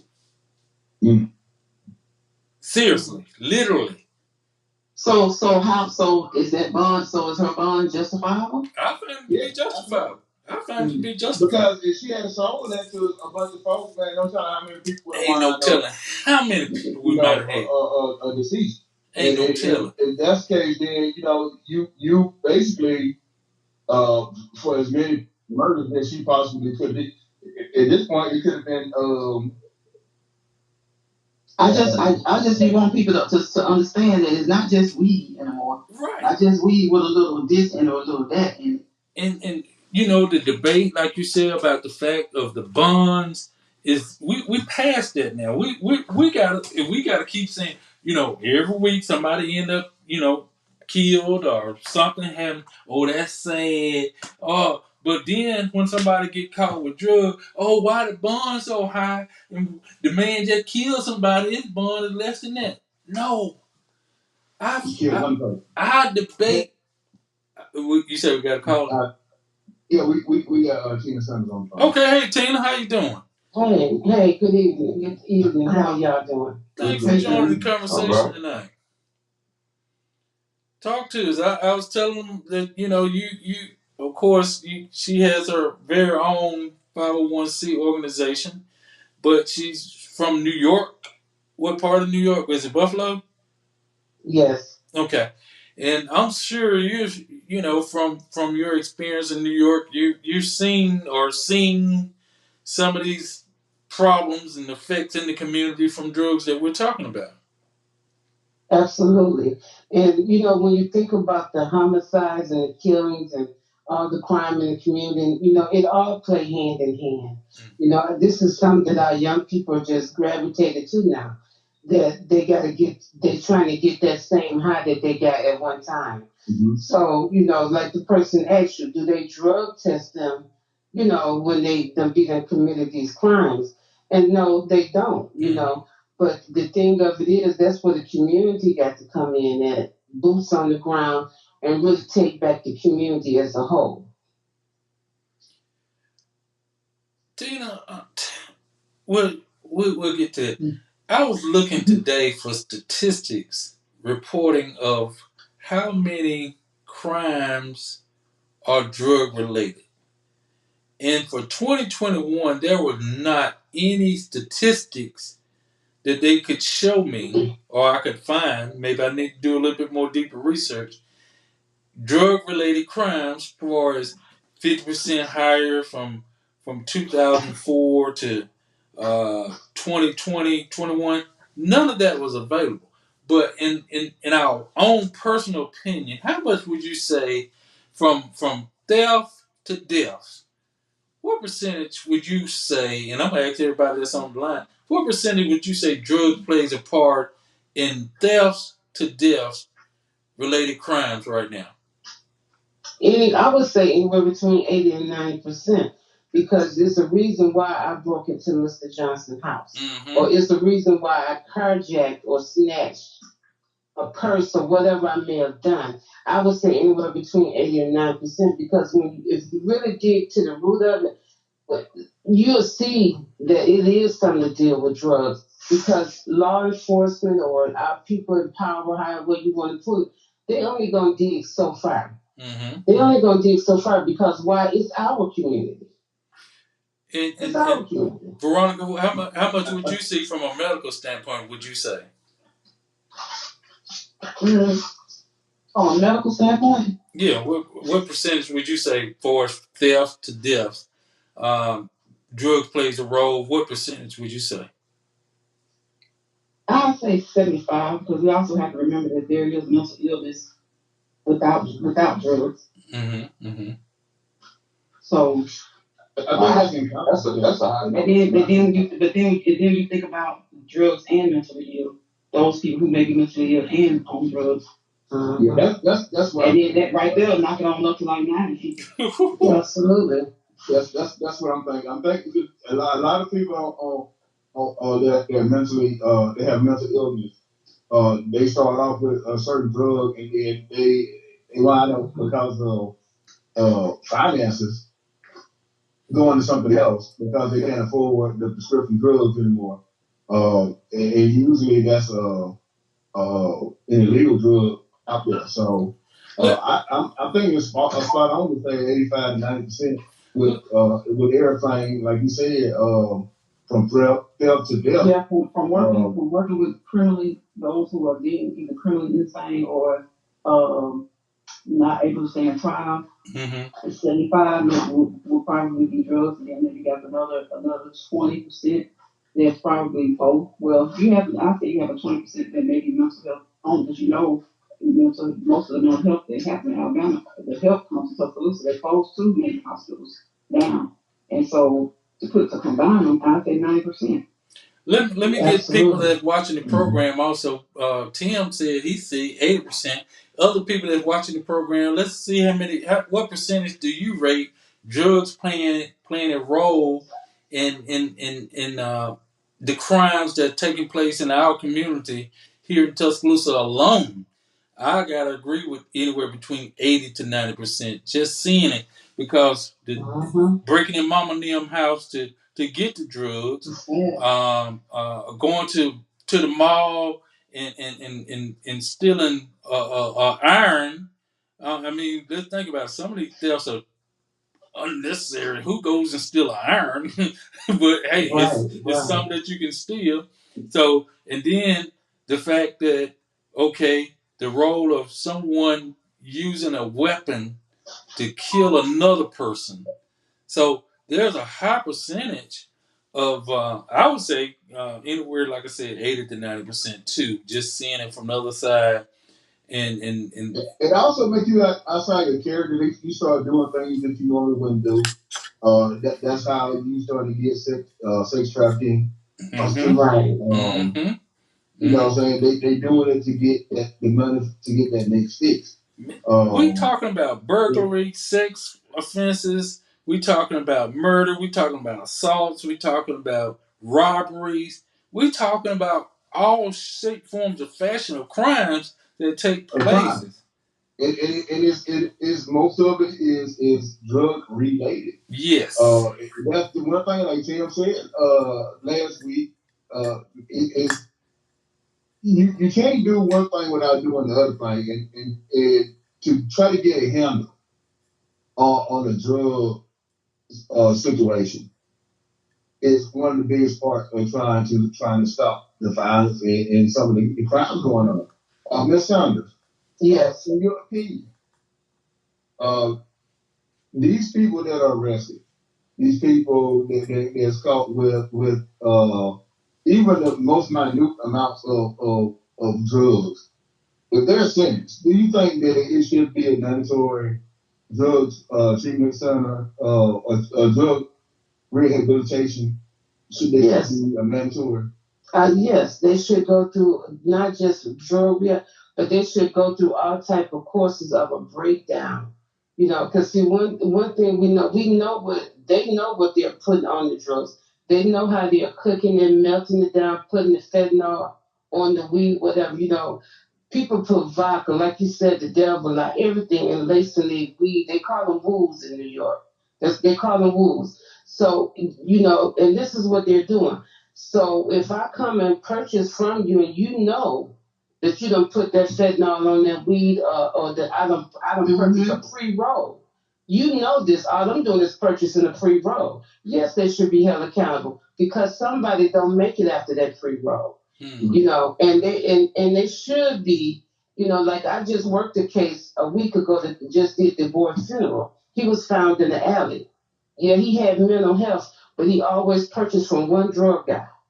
One guy, because they knew him. And he was in the alley, shot in the head because he didn't have enough money, and he felt that the guy should have gave him a break because I always purchase from you. His credit should have been good. So, His credit, he felt his credit should have been good. That's right, because I'm a regular. Right. You know, no, he was worried about with that money. But the sellers, it was to the point that the man had the man's direct express card in his pocket. Tell them about you get my money every month anyway. And for future reference, go ahead and tell them about your 501c and why would you be involved in things of that nature for that particular crime that you're helping. Go ahead and explain. I know, and some people, I think we had you on the program years ago, but go ahead. You can tell people more about your 501c program, and I think you got an award not too long ago. Yes. Well, what I do, I work with homicides in New York and Buffalo. And I more so work with the families, but usually when a homicide happened before COVID, I would have to be at the scene. So, and whatever transpired at the scene, whatever information I got, I worked it. But I also work very close with the families. I met with drug dealers, shooters, whatever it may be, to kind of calm the community down. Because, like the weekend, we had 9 people got shot the weekend up there. So now it's time to call some people in and let's sit down at the table. That's what I do. Just trying to we patrol the areas. We walk in neighborhoods that when nobody else walk in. The city gives stipends for volunteers to be a part of this. But there's certain requirements that you have to be able to be out here. Because you can't walk out here and you selling it to the people too. Because the people are gonna say, what can you tell me and I buy from you on the regular? Right. So, it's just things of that nature that I do. And yes, I just got a street named after me in New York last month. And I also do a homicide family dinner every year. I did that as well. Just reminding the families that you're not forgotten about, even though you have not gotten justice. But we want you to know that you're not by yourself and we're here with you. That's it, kind of in a nutshell. Well, congratulations on having a street named after you. Thank you. And that's a great honor. And thank you for what you're doing in New York. Do you think something like that would be helpful? Oh, absolutely. Absolutely. I've met with Mr. McKinstry. I went to the meeting with the police chief had one time. I had a whole proposal. A couple of councilmen said they was going to call me because I'm living in Alabama now. Because of COVID, I was able to move back home. And I just go back and forth. But I've met with some councilmen. Some promise they'll call, they never call. You call them, they don't return your calls. Because I have a whole proposal that can be worked and put together. And we cannot save everybody, but we can put a dent. Yeah. And I think I share part of it with Mr. McKinstry as well. But people have to know. So you got to have something. If I'm telling Mike to get off the corner, what I got for Mike to go to when I pull him off the corner? Absolutely. You see what I'm saying? I got to reassure him of certain things. I mean, we even did things of giving drug dealers money to start a business because one thing we know, they're good with handling money to start a business. And this money was free money, but if you got caught up in anything, you know what's going to happen. But whatever that you had going on before you got this money, it was kind of like a clean slate in a sense. I think that's such a great thing because most people start selling drugs, from my understanding, most people start selling drugs because of the poverty level. Is a to make money. And if they were in a situation where they didn't have to have money like this, they definitely wouldn't be selling drugs. Right. Yeah. Right. Because like you said, most of them, they want to have the latest sneakers. They want to dress like they friend at school. Because, we got kids is mean. Let's just be honest about it. So they're going to tease the other kids, oh, you ain't got this, and you come to school looking like a bum. And so that was part of the thing we did. I was stationed in a school where I had a washer and dryer. And, if there we get snow up to the roof. So I had a few coats. Excuse me. This is Tim Robinson. Is this my comrade, Miss Tina? Hey, Tim, I've been looking for you. I don't live there anymore, but let me say this real quick. For everybody that's listening. This is my comrade from a long time ago. When I was really getting in them streets, doing exactly what she talking about, she was with me. Me and her were starting a community organization in Tuscaloosa called Us First. Yeah. We started to get a building on River Road. They tore it down now. I got in the contract, totally remodeled the inside of the building, turned it to offices, turned the outside part to a boxing gym, and they came and took it. Am I lying, Sam? Now you telling the truth. Yeah. So now that's what, and y'all hear, and that is what she do. Like, she really do what she's saying. Like, in New York, just came back, like, so yeah, it's funny. Everything come right around. And so my thing is, I don't have a problem with walking the community. I don't have a problem with talking to whoever that needs to be talked to. But the thing of this, when you got a team of people out there with you, everybody got to have some training. Because you can't walk in my house and tell me how to run my house. Right. And it's the same thing when you go in their neighborhoods. But you got to come decency and in order because you need to win the trust of them. That's true. Most definitely. Can I say something to that? Go ahead, Jess. Yes. How you guys doing? I myself, I'm a product of the South Bronx myself. I've been back in Alabama. It's down. I've been back home in Alabama. This is my home state, Alabama, first of all. But I was raised up in New York in the South Bronx. And a lot of what this lady's talking about, I can draw truth to that, because I'm a product of that environment, and I think now and then I let you fellas know, it was rough. It was tough up in New York. Mm-hmm. Yes, sir. Those streets are unforgiving. You gotta know what you know. You gotta be very aware of your surroundings at all times. Especially when I was growing up, because I grew up during the time when crack was at its highest during the 80s. To me, it started in New York. I know, but it was tough. It started there and it boomed through the rest of the country. But what she's saying, I can draw some truth to that. And especially to the point where when you got with a lot of cats out there, even myself, and I always have this testimony to a lot of the young cats that I had the honor of mentoring here in Tuscaloosa, Alabama. I always let them know, is you have choices to make. People gonna come at you as you're growing up with great ideas. And some of those ideas aren't gonna be the ones that are the right ones, but they're gonna be very, very appealing because it's about money. And as she was saying, it has a lot to do, believe it or not, with clothes and fashion and all of that. Because the choice I made when I was young really was, it was convenient. I was young. I had a young sister that I had to look out for.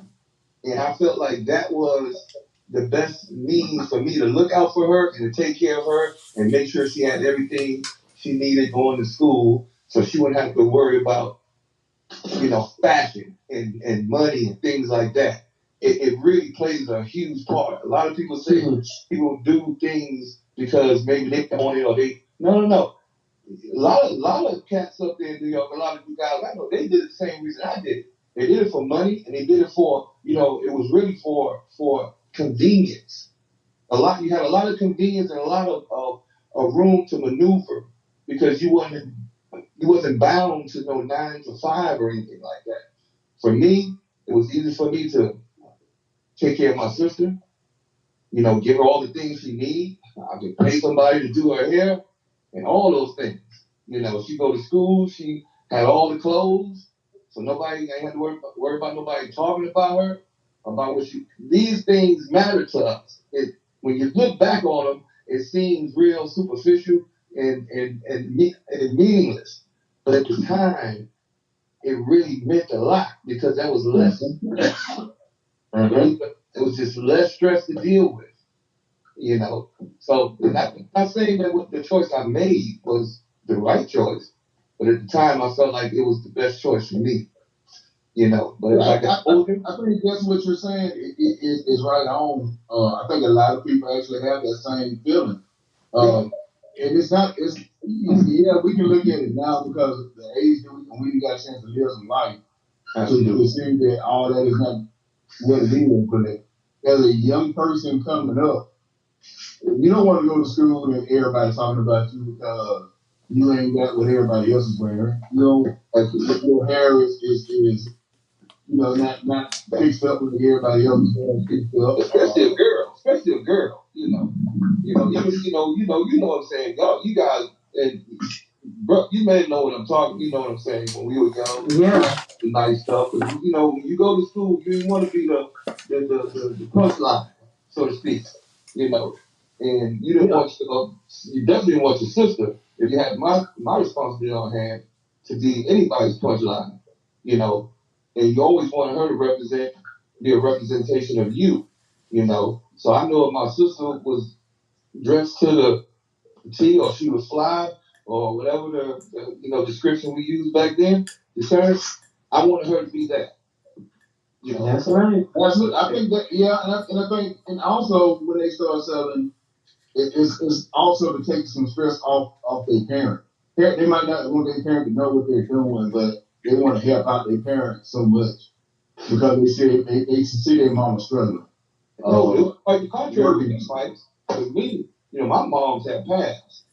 But I'm not speaking just you. I'm talking about people in general. Yeah, oh yeah, absolutely. Yeah. Absolutely. Yeah, definitely. Let me ask you this.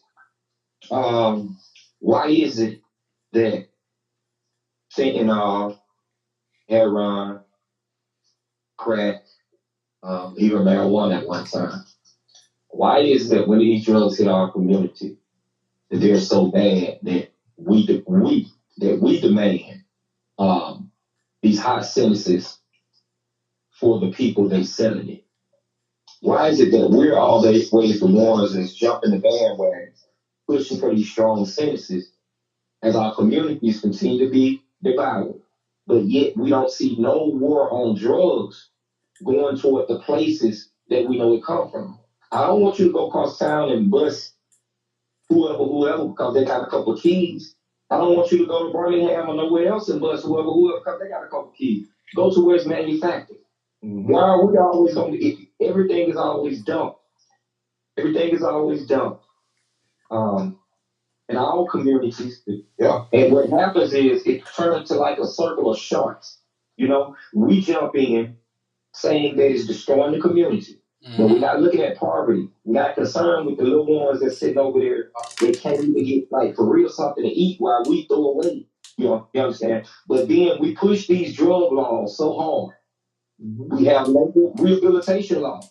Prison, I talked to my nephew today. Prison, these are young men in prison that have been in prison for the last 9, 10 years. These are men that's living, that has to live how they have to live, but you know what they saying? Man, this ain't no way nobody got to live. These guys down, I'm going to give you words straight from the prison. I wish I could have them on the phone. Straight from the prison about drugs. This today we was talking about. Tim, I think, and we can't even sleep down here. We can't even sleep down here because these guys be so gone off ice, they will stab you while you sleep. Exactly. And that's a cause. Yeah, I think that's what we were talking about earlier. Yeah, and that's an effect of these drugs. So let's okay, and I understand what you're saying. What do we have to offer them? But look what they're offering to the community. They're causing.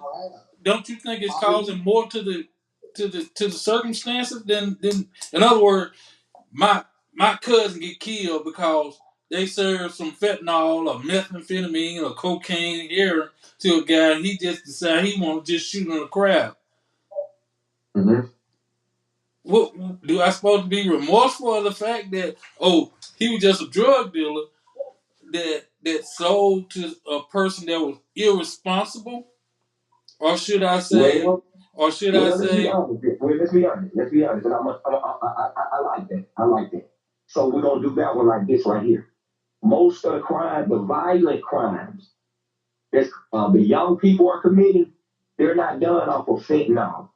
They're done off of the handlebar. They're done off the prescription pill that that those places have. Drugs. So totally.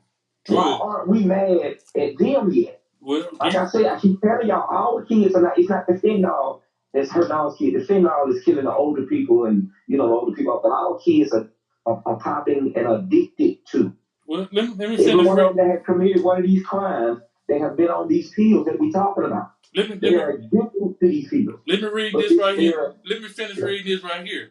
Agents said they recovered 1 pound of marijuana, 3 pounds of edibles suspected to contain THC, 3 grams of cocaine, 275 MDMA pills, 50 Xanax pills, 40 Oxycontin pills, and 25 morphine pills. Agents said also it seized $700 in cash and digital scales that were searched. So I agree with you that the pills are just they'll kill them too. And where they get them from, I agree. It ain't just us. But that's why I said across the board. Our fight comes with what happens across the board. That's right. We can't. We're the fact that when this stuff is coming over here, and most of this stuff is shipped here from overseas, and we don't have many black people that have shipping boats. We don't have many black people that have cargo planes that's getting it over here into the country. So at some point, we got to figure out how to get it in the country. And I think it's not no more, Mike. It's not days no more. It's not done that way no more. It don't have to come across the water. Nothing has to come across the water. It's already here. It's manufactured right here. Everything we're talking about is manufactured right in the United States. Nothing's coming across the water. Yeah. Now, the synthetic especially. The synthetic especially. Everything is right here. Synthetic came into our community, especially in Tuscaloosa. When the ARAB was allowed to set up shop, that's where the synthetic marijuana came from. Y'all don't remember the ARAB kept getting busted? That's right. That's right. That's where it came from. The mojo. That's where it came from them, and it's all around the country. So that's what I'm saying, man. We gotta stop. I'm not saying be easy on the drug dealers or whoever, but what I'm saying, at what point? It's just like in that movie come. Hey man, you can take 100 of them off the corner, 100 of us off the corner tonight, and tomorrow gonna be 100 more.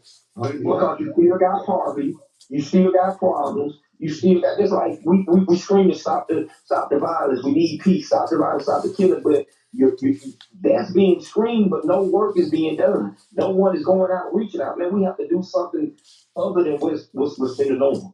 We got to get with legislation. We got to get with Chris England. We got to learn about legislation, how to go down there and fight, change legislation. We got to change some things. All these boys going to prison. We have to also remember, y'all. We have to also remember that legislation is designed to protect some and to leave others out there. So when Ms. Sanders says the thing about us in our community, we all have to also continue to admit and realize that we say this, but then how many show up, Tim? Just like when you said, give me 100 men, give me 100 women. How many show up?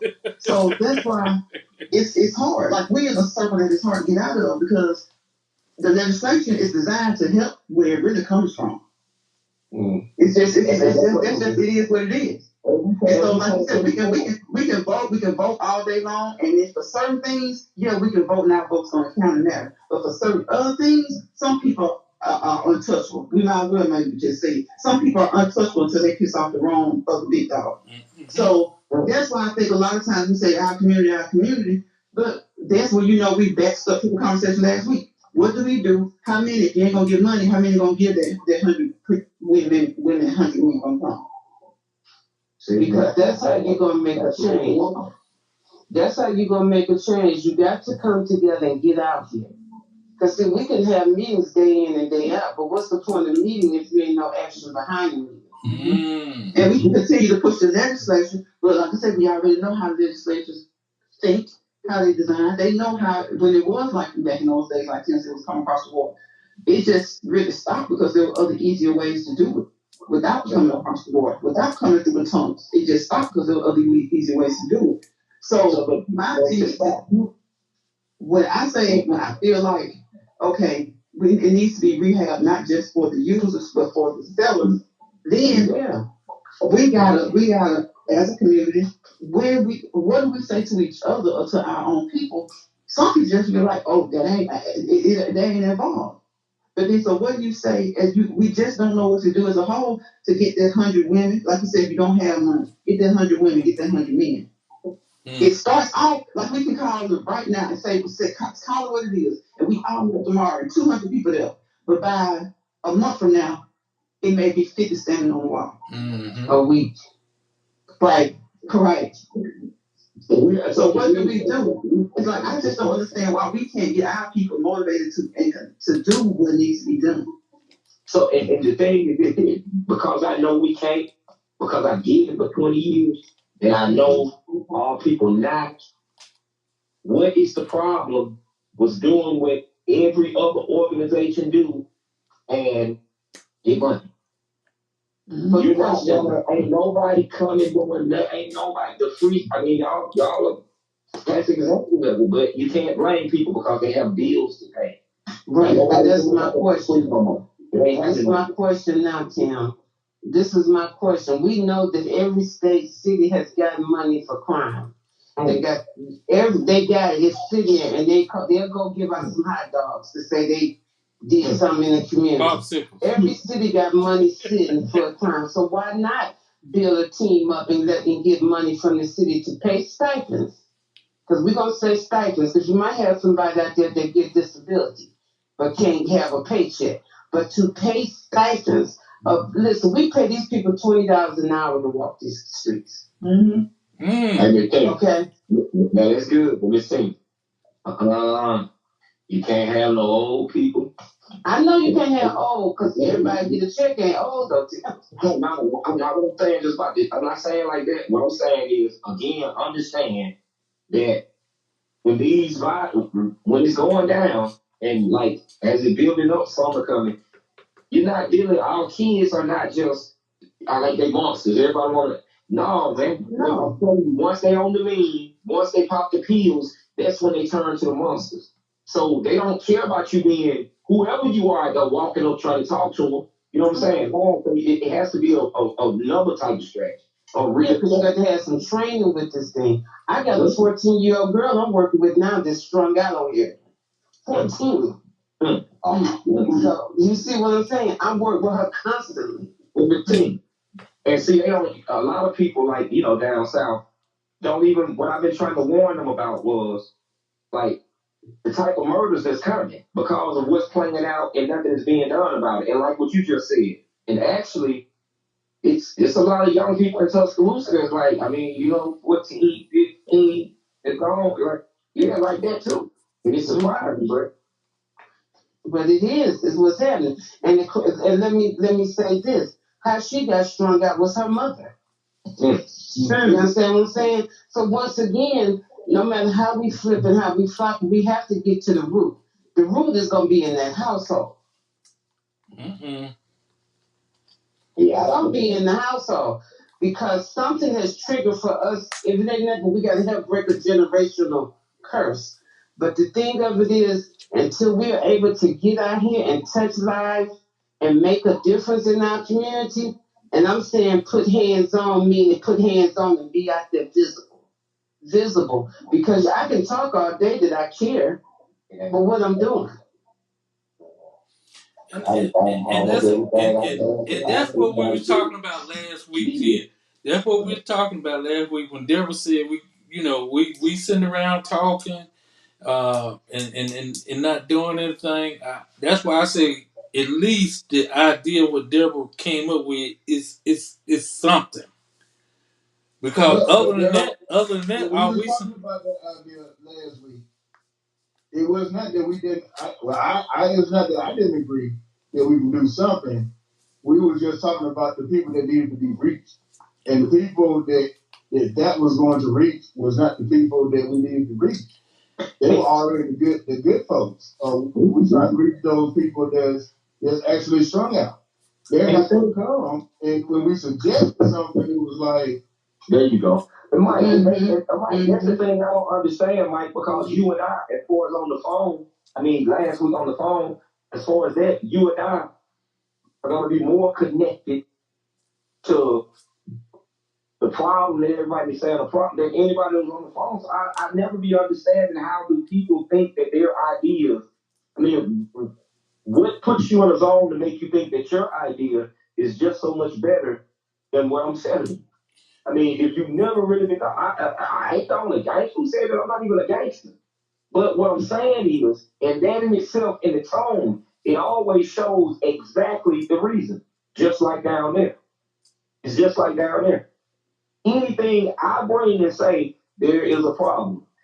People lost their minds because I said $5 million in the city of Tuscaloosa per year. That is nothing to the problem that you have. But you will see as it come along. Like Miss Tina said, man, y'all don't understand what these drugs are doing We to do. those kids. We do. We do see it, Tim, but we. Well, I don't know, Mr. McKinstry, what was said the plan was last week because I missed that show. But I'm willing. I'm willing to say this. I'm willing to meet.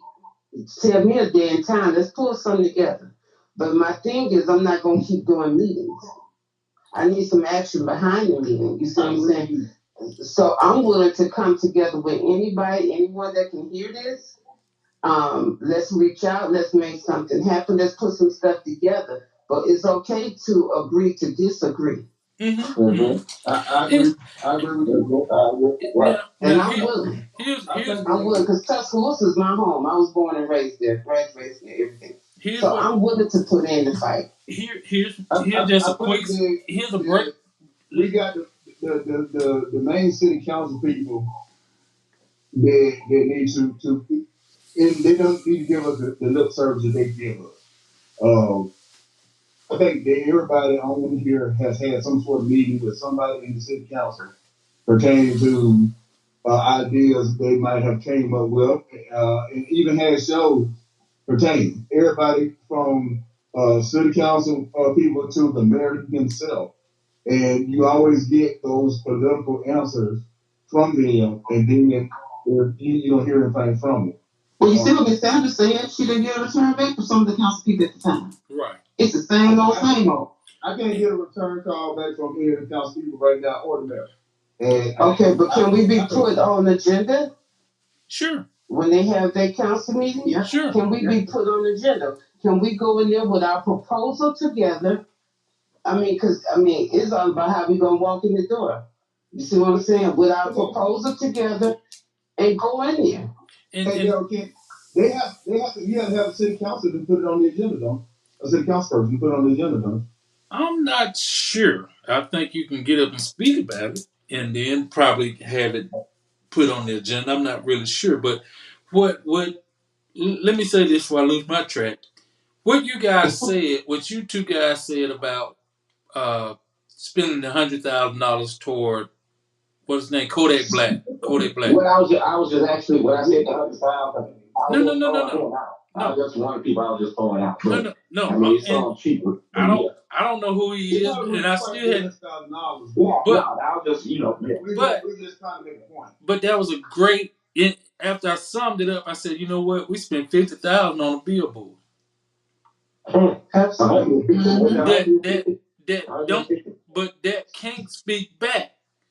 So if we could spend $50,000 on the billboard and commercials and stuff that don't speak back, what impact would we have if we spent the $100,000 to have a concert at the amphitheater where we would give tickets to the kids for free for whatever reason, give tickets away to the kids for free, and then that way, in order to get a free ticket, you must go through something. In other words, y'all got my mind thinking, saying, you know what? Yeah, because Mr. McKinstry, can I just chime in right there for 1 second? Sure. Do a teen summit, but if they have to attend the teen summit to attend the concert. Exactly, something of that nature, right? And what Tim I do it all the time. So. What Tim and Mike was saying is, we got to have something to attract the ones that we trying to make contact. In other words, well, we want your Instagram name, we want your Facebook name, we want ways of contacting you that you want tickets. You see what I'm saying? In other words, that way they'll be all in a message board together, and then when they get to the thing or if they come, at least we can get some of these positive artists, people in the community to speak and make things happen. Yeah, we got I to. hate the third time. I hate to say it. Listen, I know Mike want to say it too. Go I ahead. hate to say it, y'all. Go ahead. Go We ahead. have to be real. Y'all said y'all want us to be real. Keep it real. Honestly, no disrespect. Y'all gonna have to just, when it comes to all of that, y'all just got to move out the way.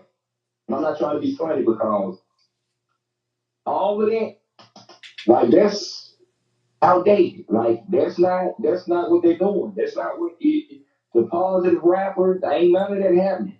Well, You I'm got talking to about. bring in somebody that they love. I don't care how gangster is, because what people don't understand about these gangster rappers is these gangster rappers have a whole different story.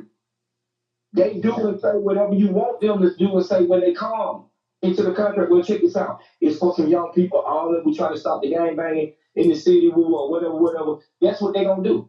When you sit and talk to them beforehand, Moneybag, Yoko, they got whoever. They gonna go according to what you sit down and talk to them about. But talking about bringing conscious rappers and all that, hey man, hey, these young kids ain't trying to hear none of that. No, you got to bring in what they listen to. And we keep trying to, no disrespect, but like they say, old man for counsel, young man for what. We've been telling people that for years. Nobody wants to get out the way. If we go, what is it? What's the problem? People got to stop having a problem with other people having the vision, or other people being able to maneuver, or other people know it. I agree. Like they say, people like me, people like Cassius, people like that, like people say, they bring up our past all the time.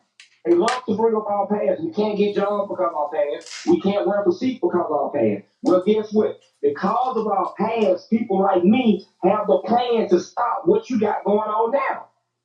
Simple brain. I did it forever. That's my degree. Go ask the ones that, go ask the boys out of Alberta. Go ask the 9 boys. Go ask them. That's all I'm saying. And we're going to keep repeating the same cycle, because just like in ministry, the old preachers want to preach until they old and dying before they just get out the way and let a young preacher take over at a young age so he can continue to move the church where it's supposed to go. And that's the problem we got now. That's it. Let me see. Can I get Cecilia Loud to call in too? Cecilia, I like your comment. If you would, please call in, join the conversation. I mean, we can hang for a few more minutes, I guess. Because here's what we don't want to do. We don't want to take the time and put into what need to be said, what need to be done. Sometimes you just gotta drop what you're doing. And Tim, your idea, you and Mike's idea is not a bad idea. Deborah Minor's idea is not a bad idea. We just got to do something. We keep sitting around. All we doing is sitting around on Facebook. I think that's part of our problem, is that everybody should have something that they want to do, and I don't think it's going to be just one thing. It's going to be a combination of several different things. True. That we have to do. So, everybody can have we can have the rallies and stuff like that, but there's other things that need to go on besides just the rallies, and it need to be. It just needs to be done throughout the city with these young people working with them. We're doing a whole lot with the youth in the sports arena, but there's other things outside. Like everybody's not going to be. When they start to get to 12 or 13 years of age, they're like, I don't feel like playing baseball no more. I don't feel like playing basketball no more, or anything like that. They get into other things. We got to be accessible to them and give them that ability to do these other things, these codings and productions and everything to that aspect on the technical side of things. These are jobs that's coming. And we still got kids that's good with their hands and want to be carpenters and mechanics and stuff like that. We need more classes to put them in that situation, so when they get out of class, they can pretty much have a certificate and go directly into the job. Once again, Mike, if believe me. you keep them from going into poverty, then that's not going to push them into going into drugs. I don't think. Now, Mike, let me give credit where credit is due. There are programs that are doing exactly what you're saying. There are programs that people, and I know this, and that meeting that I went to back here at Shelton State, when back here, I think Lala and several more people were there, the unity conversation. Here's the problem. There's not enough sharing of the information and getting the information out to the community on some of these programs that are available. Like Lala said, everybody want to take the credit. Oh, how we did this, or I did this. If I knew, like she did the thing for the job fair last week. Well, she put it on the news. She put it on Facebook. She went to city council. That was opportunity for 7 new city council people and the mayor to get behind that job fair to help bring people out of poverty. But because it was her idea, now I seen some major corporations that were there. But the next day, oh, I ain't heard nothing about it. So, I mean, sometimes I think people think, oh, it wasn't my idea, so it's not a good idea. And that's the so same. They don't push it. So they don't push it. Yes, ma'am. Yeah. And truthfully, a lot, like we were saying last week, especially with the youth, a lot of them do not do Facebook. A lot of them, they own, there, I think we chimed up there.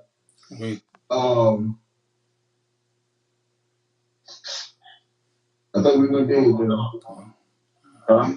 I'm still showing. I'm still showing live on mine. My screen went black. I see it on my laptop. I see Daryl. Me too. Yeah, I see Daryl too. That's the only person I see. I probably hit the wrong button for both of them. Well, you went out, Mike. Everybody else is still there. You went out. Yeah, you went out. Let's see what happened to you. I did. I don't know. It just said the last video was dead. So yeah. Okay. Yeah, you. That's fine. Okay, we'll have you on the phone. Go ahead.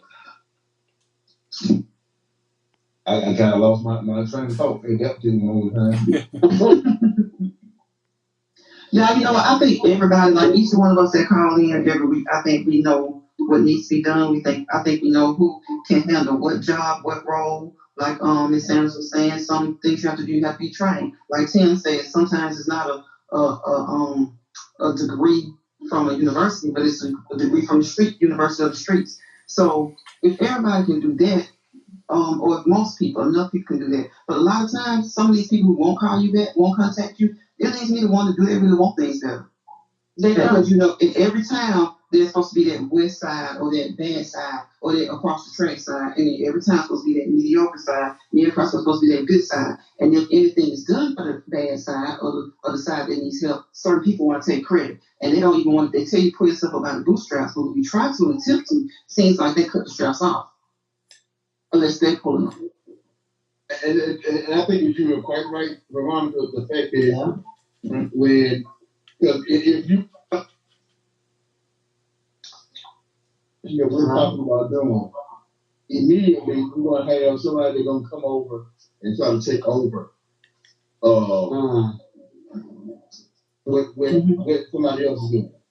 And even if you have upstanding people in the community, because like Tim said, some people just don't want him to do something because he's fast. But what if you got Tim, you got Daryl, you got Mike, you got other people like Tim names Chris. What if you got people like that? Are y'all gonna slow up or turn your head because you see somebody like Tim, somebody who used to do what they used to do? When we just said a few weeks ago, the best people to talk to are people who are there, who have been there. Mm-hmm. Absolutely. We just got to at the beginning of this segment. We just got to talk about Deion X. Mm-hmm. Mm-hmm. So are you gonna turn because it's certain people? Certain ones you say, okay, well we'll accept him back, but not him. But when they're both doing what's right for the community. It's about too many dislikes. Well, we don't got a past. Right. Some people are forgiven for their past. Right. Some people get forgiven for their past and others don't. Right. No matter how good they're doing. Well, like I said, that's the problem we have in the community, man. It's just not going. I mean, it's just honestly, and that's why. And Daryl, you know, because we worked together for years, a couple years. That's why I said Daryl, and I always told you that. Because honestly, it can't be done without money, because nobody is gonna be willing to put in the time that it's gonna take to get it done. Nobody's gonna be willing to do it. But the city got the money. That's the thing. They got the money. And the other thing too with the homicides and the crime, that pours more money into the city because they say, oh well, you need more money to fight this situation or this or that. So you know, when you think about it, it's about $1 when you think about it to a degree.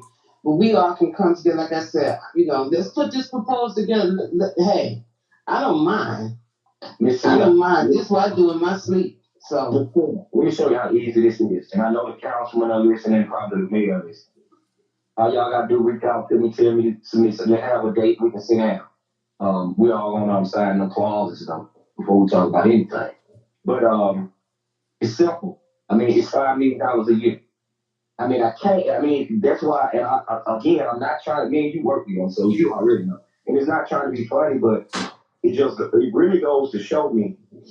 And I be trying to, you know, again, not down no type of way.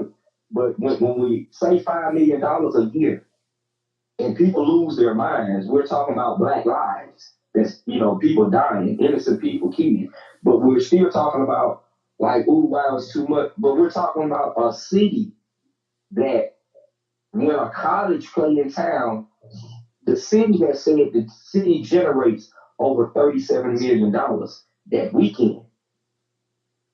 Why do we have a price? Why do we have a price on safety in our community? Well, why? I'm not going to say the same people. I'm not going to say the same, but I'm going to say this. If the people that's leading, the black community or whatever, that's been leading, if they're doing such a good job, why are we in the conditions we are in? Why did we lose the Benjamin Barnes YMCA? Not the name, I'm talking about the most important part. The property. Why are bullets flying everywhere? I mean, again, y'all, it's the same thing we keep saying, like, when we don't get it? Somebody got to be playing games with us because it look like a lot of other people starting to live, I mean, they live better. They start to live better, man. They start to things, you know. But again, if I shared a video on Facebook today. It really made me so mad. I was just passing through, and you know, I'll be on some little apps, and it showed the grandmother that didn't talk about the grandmama getting out of her car at the house. Dudes pull up in the car. One dude jump out with the gun, with the mask, run up on her, snatching her purse, whatever else she got. Right down, you know, it's on her doorbell camera. This is an older woman, black woman. Dude get back in the car. They all just pull up on the street. Nobody saying that, you know. And that's what I'm trying to tell people. Like, man, we getting there because of these prescription drugs that we refuse to question where they come from. Again, it's too late now, though. And so we keep letting the cycle repeat because we lock them up, throw away the key, they go to prison. When they get out of prison, no education, no more education, no skills, no nothing, bad drugs. Then where we are again? Where are they coming to? Are they going north of the river? Are they going north of the river to live? No, where they going? They're going right back to wherever they make parole at. 9 times out of 10 is back to mama house. It's the sister house. They come, they ain't got no real job, but they still got to pay their probation fees every month, $40-50. They still got to pay their restitution. However much they is, they got a baby. They still got to catch up on their child support. They still got to pay their court cost. They still got to pay it. You understand what I'm saying? But they can't get these certain type of jobs neither. They don't have children. They already behind when they hit the street. What are we gonna do? I'm gonna grab this iron, and I'm gonna hope I can make this lick, and this will hold me over for a minute till I can try to get that job. Well, damn, I wouldn't have made that. Man, I'm hurting again. The job, man. That was an easy lick. Let me get me another one. People ain't understanding the same thing with the dope, man. I don't want to do this, but this got to be did, and these folks gonna send me back to jail. If I don't have the money this week, let me go and try to flip something real quick. You flip it that 1-2 times, it came real quick and good. Guess what? Now I'm back in it again because I got to survive. I'm going back to jail. You put me out here saying you were supposed to rehabilitate me, but now I'm out here worse than I was when I went. And with a strike that's telling me I cannot be a part of society and have a regular job and feed myself. But you telling me if I don't pay you these fees, and if I break the law trying to feed my family, I'm going back to jail. I got a question. So, do Tuscaloosa have a reentry program? Tuscaloosa, hey, listen to me, Miss Tina. Tuscaloosa has every program in the world. So, with the reentry program, do they have no connections? One from our community runs anything dealing with offenders. Oh, you answered the question. Because this is the thing. I just connected a guy to Rosina Foods. He's on work release, so he out 5 days and in 2, but he goes to a job. So that's why I asked that question. So is nothing, that I can get into Honda. I'm just calling somewhere through this program. Well, I'm pretty sure a lot of stuff, like Daryl said. So people hopefully they learn it from our conversation, but it's easy. We don't live in New York. We don't live in LA. We don't live in Miami. Our mayor, right downtown. You see him every day. It's easy to go get in touch with him and the city council. It's that easy. They listening to us right now. It's that easy. So the thing is, either somebody don't care or somebody don't care. That's it. That's what it is. It's not affecting them, their area. You know what I'm saying? Where they lay their bid, it's not affecting them. So, I feel for you, and we're gonna do this and we're gonna do that. Is what they'll tell people, and they really tell you that during election time. You won't see them hardly on that side of town until then. Listen, man, I'm telling y'all. Listen. Just my opinion. At some point, the leaders got to emerge. Some real leaders. They got to emerge. Can't be no suckers that are set out for no money. Hey, man, y'all going to have to go holler at people like that, man, paying faith. I'm trying to tell you. It is what it is. Staying paid. The one that they hate, the one that the downtown city hate, and the one that the Negroes hate that don't even know nothing about it. Don't even know the man ain't even prejudice at all. They did more for black boys in Tuscaloosa when nobody else do it than everybody else. That damn Negro gave up a dime for their Central football team when they couldn't afford to get them rings. That man did it under the cover silence. And it's a whole lot of other stuff. That's all I'm saying, man. If you can't get it done the right way, man, you're going to have to form together and just go get some help. Go get some help. He asked y'all, what did y'all want to do with that building on the west side? Instead of anybody coming up with an idea, everybody want to talk about, he was just helping run a scheme. He was just helping try to run a scheme to make it look like something the day it was time to vote. Well, damn, he asked y'all, what did y'all want to do with the building on the west side?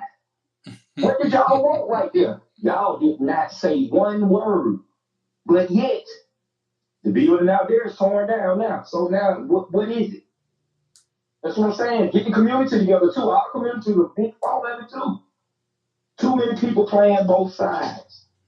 True. Too many people playing both sides. Man, go get that man for some help. That's all I can say. I ain't trying to be funny. Like I say, I don't even really know him like that. I just know some things he's done, and I know the community is in trouble. Because we're called out to all the blacks that we can. Who else can we really call out to the black millionaires? They didn't hear us. The sports figures, the music figures, they didn't hear us. The only people, and I'm gonna be honest, when I was down there doing it the way I was doing it, Miss Tina, you know, when with the sheriff, what's his name, Sheriff Andre Harris, and all the churches had to come and speaking, all that, you understand? Hey man, all that was then. It's way past it now. You have to do something, or it's not out of hand. And it's gonna take a real strategic plan. It's not gonna take walking the streets because the hours and the times that these shootings and things are happening, you cannot put a finger on. But there's a beginning to it. And if you ever really been out there, and if you ever took them years that you couldn't go to school because of your background, you couldn't get a good job because of your background, everybody thought you was just wasting time, but you took all them years and all them hours on the computer and in the books reading the same thing the one that paid all the money to go to school that's left with the debt did. You know, the exact same thing, but better with the experience. That's what I was trying to tell you. It ain't gonna work no other way. Cause ain't nobody finna you. I don't care who jump on here talking about what they gonna do for free. Ain't nothing they did yet. Ain't no time coming for free. Everybody's gonna have an excuse.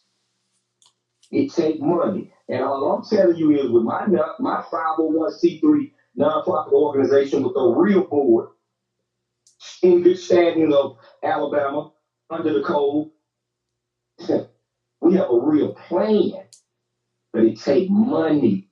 And I can't give no parts of it away because you won't ask nobody else to give nothing away for free. That's all I'm saying. It's for real. It take real money. No, y'all ain't got no problem funding the YMCA, Red Cross, the church, big church downtown, a whole lot of places. What is the problem when it's coming to them black boys?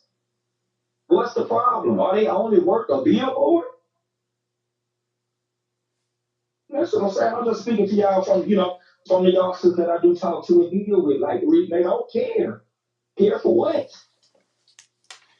Well, I agree. We got to try something different.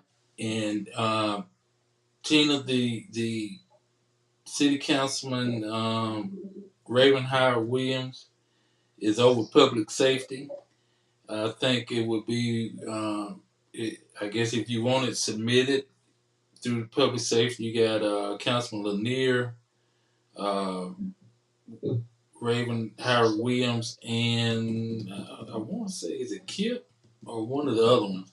But it's three people that's on the committee for the public safety committee, and that would be the people to share some of your ideas with for us trying to get something done. Because, like you said, and this ain't you ain't the only person. Sometimes you call and don't get an answer. But if you can put all three together at one time and submit the proposals and ideas, then you can see who's for it and who's not. Because I totally agree that could you send me that information when we get off? Sure. The billboards don't talk back. The billboards can't say enough. But here again, Tim, this is where I'm on your side. That billboard company made $50,000.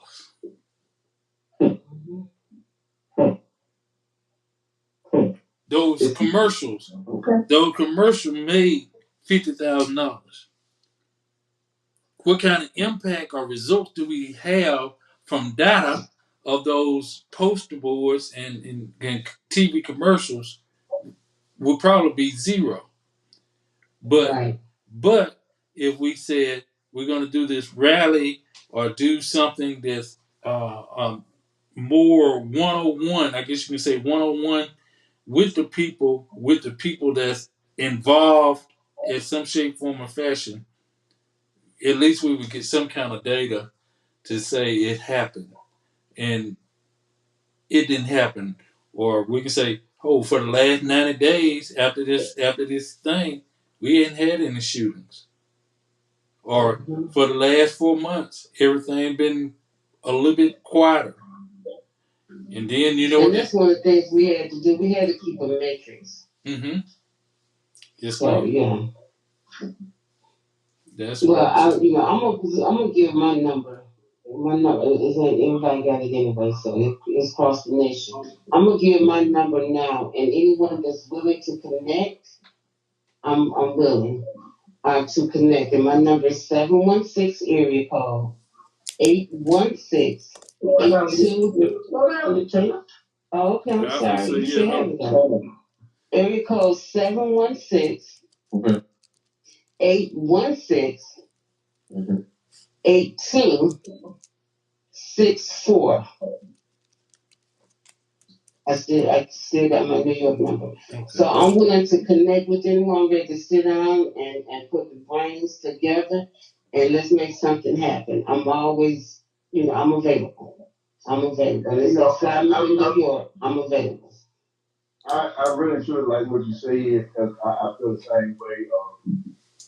If they allow us to, all they'll have is meetings to talk about what we can do. I think the last team summit that we did, I had the mayor on, and I said, this is not a meeting to talk about what we're gonna do. We're gonna talk about we're not to talk about what we can do, but we're going to talk about what we're going to implement. Action. And once again, you get lip service a lot from the people from the city. And it's a lot time. It's about time for us to hold their feet to the fire. Yeah, it's time to hold people accountable. Absolutely. When you said that you wanted to be mayor of Tuscaloosa, it wasn't just to be mayor of the good part of Tuscaloosa.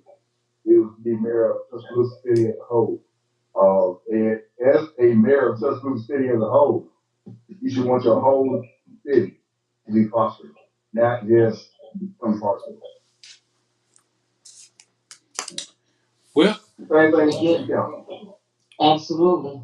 And I ran for city council, so I know about this. But yes, I'm willing to, Mr. McKinstry, if you can set some up, we all can meet at your spot, something. But let's start, because we can get on here every week, but we need to make something happen.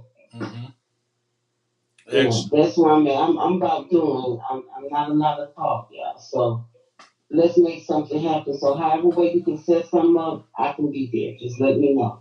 I'll be there. I really think that I had to call in tonight because I think that the two of y'all need to, Lisa Young, yourself. Well, you can give her my number. Well, we have a lot of great women here locally in Tuscaloosa that's wanting to make a change, and that's what we're seeing. Veronica, Lisa, um, Miss Miner, and we just gotta get behind the progress. I mean, that's just all to it. But yes, great. I got your number 777. I've been had your number. I looked. It's already in my phone. It's already in my phone.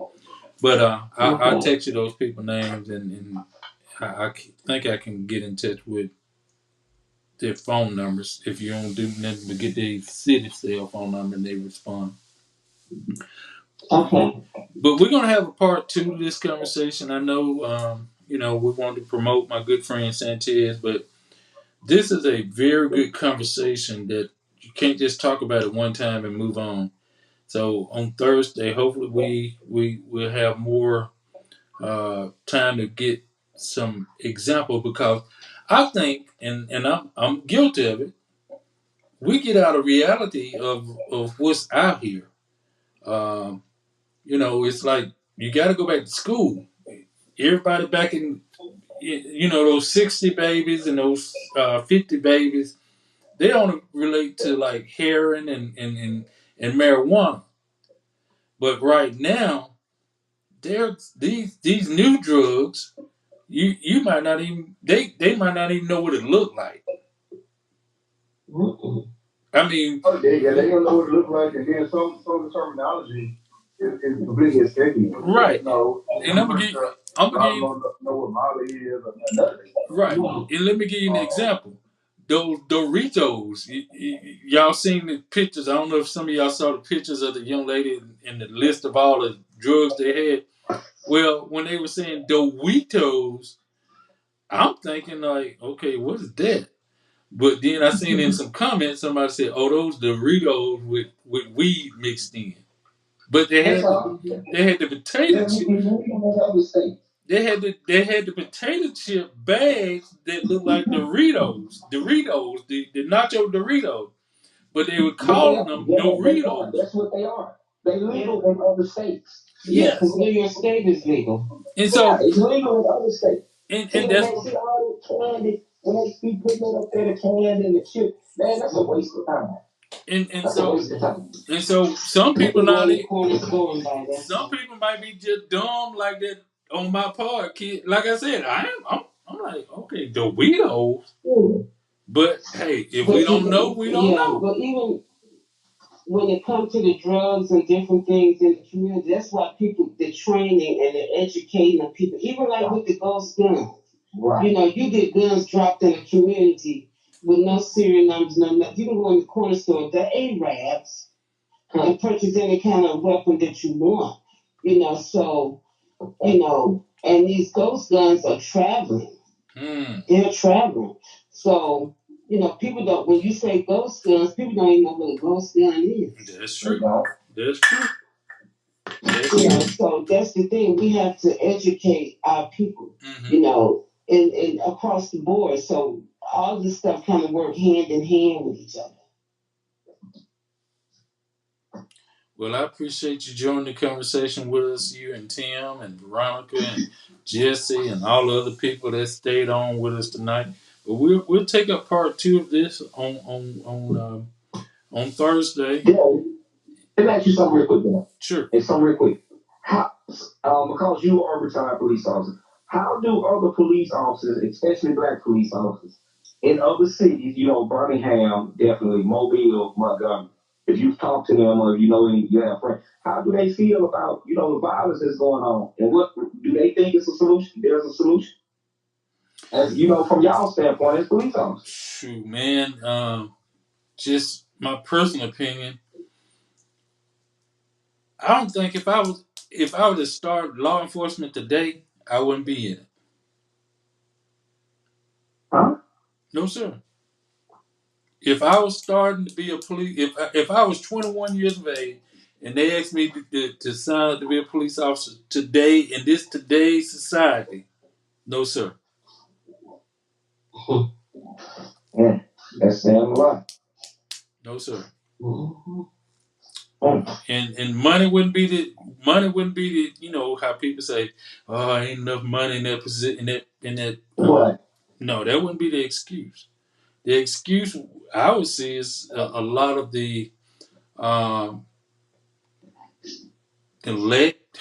Um, of course, pay do have something to do with it, but neglect and the mistreatment of civil rights and uh, thinking I can go in and make a change, and I just don't see it no more. I don't see the idea of I have a dream that I can make a big difference in this community as a police officer. I don't know that would be ooh that would be a hard decision to sign up for, man. So it's the same way police shit. Huh? It's almost like we don't. People feel like it's done. But you had that same mentality if we had different police chiefs. Probably so, because right now with law enforcement, the George Floyd situation and throughout America, the mistreatment of human mankind through police brutality, injustices. Man, sometimes you, like I said, and I say this I say this and say it again. As being a law enforcement officer, some things you just kind of like don't agree with, but you're a part of. Do that make sense? Mm-hmm. Like the situation with Carol Horn. Right. you don't My agree. good friend Carol Horn, You don't she agree won with it. against the blue. Right. And so it's like, okay, you got a great job, you got great benefits, you got a great everything to go along with it. But today, would you say, and I didn't like the fact that you can't speak or shouldn't speak one way or another as a law enforcement officer. Over the years, as time started, it just came out of me that you got to say something, you got to do something, or don't be a part of it. And so a lot of people never realize that, okay, you've been with the police department and people come in under you and they get sergeant and lieutenant. Well, because I'm not a part of the mission. See what I'm saying? There's a difference. Sometimes people can make rank because they are part of the mission. They don't see what I see because I'm out here on the streets. I live, my family is a part of this same community. So I can't go along with what you're doing and knowing it's not right to an extent. Now, if you're treating everybody the same and doing the same, then I'm with you. But when you say, as y'all has said and Lala has said, why is it that the Tuscaloosa Municipal Court is 90% on Tuesdays and Thursdays African American? Somebody got to raise that question.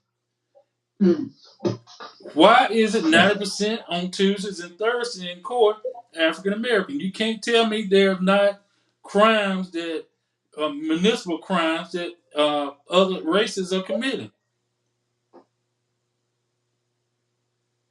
I mean, then you have to ask, what is the community willing to do? What are you willing? You're gonna have to get organized. Get organized. You're gonna have to use the tools you have to fight. Just doing like it's doing now, like you tell, it's not gonna work. People want to be the Martin Luther Kings and the '60s. They're what? Well, now the government ain't as rich. You got some friends that, hey man, you're gonna have to do something, man. You got to do something. I'm telling you, let's do something before this summer hits Tuscaloosa, man. Do something. Do something. It's a health thing. Do something. I agree. Now you talking about a pandemic? We are in a pandemic. It's one of those pandemic. You know what? It's kind of it. Well, COVID was more deadly. COVID is more deadly. So I don't want to compare it to that. But we're in a pandemic that's still blind to the human eye that we don't want to speak about it. Do that make sense? Yes, makes sense. And that's why you have a lot of your officers just really sitting back waiting on retirement. Yes. They doing just the bare minimum. Yes. Detectives and all. You're absolutely right. You're absolutely right.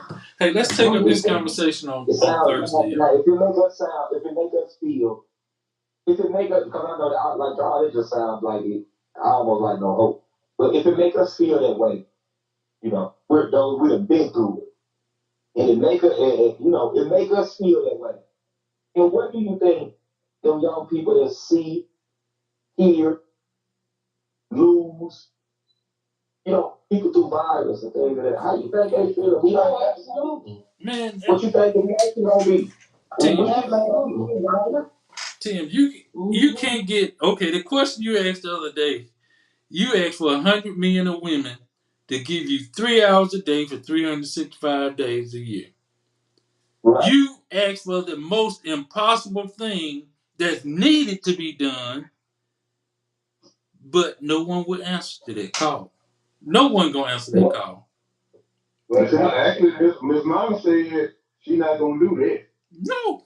She didn't think it was necessary. She said, but Tim, she said, and I'm pretty sure I think I told Tim many times before, I'm not gonna be one that's gonna be out here in these streets helping doing whatever he needs to do. I'm sorry, I'm not gonna be one. Hey there, and you always told me that from the beginning, but yes. I just laugh because, like I tell you all the time, being in the streets ain't even a part of a program I have. Mm-hmm. Mm-hmm.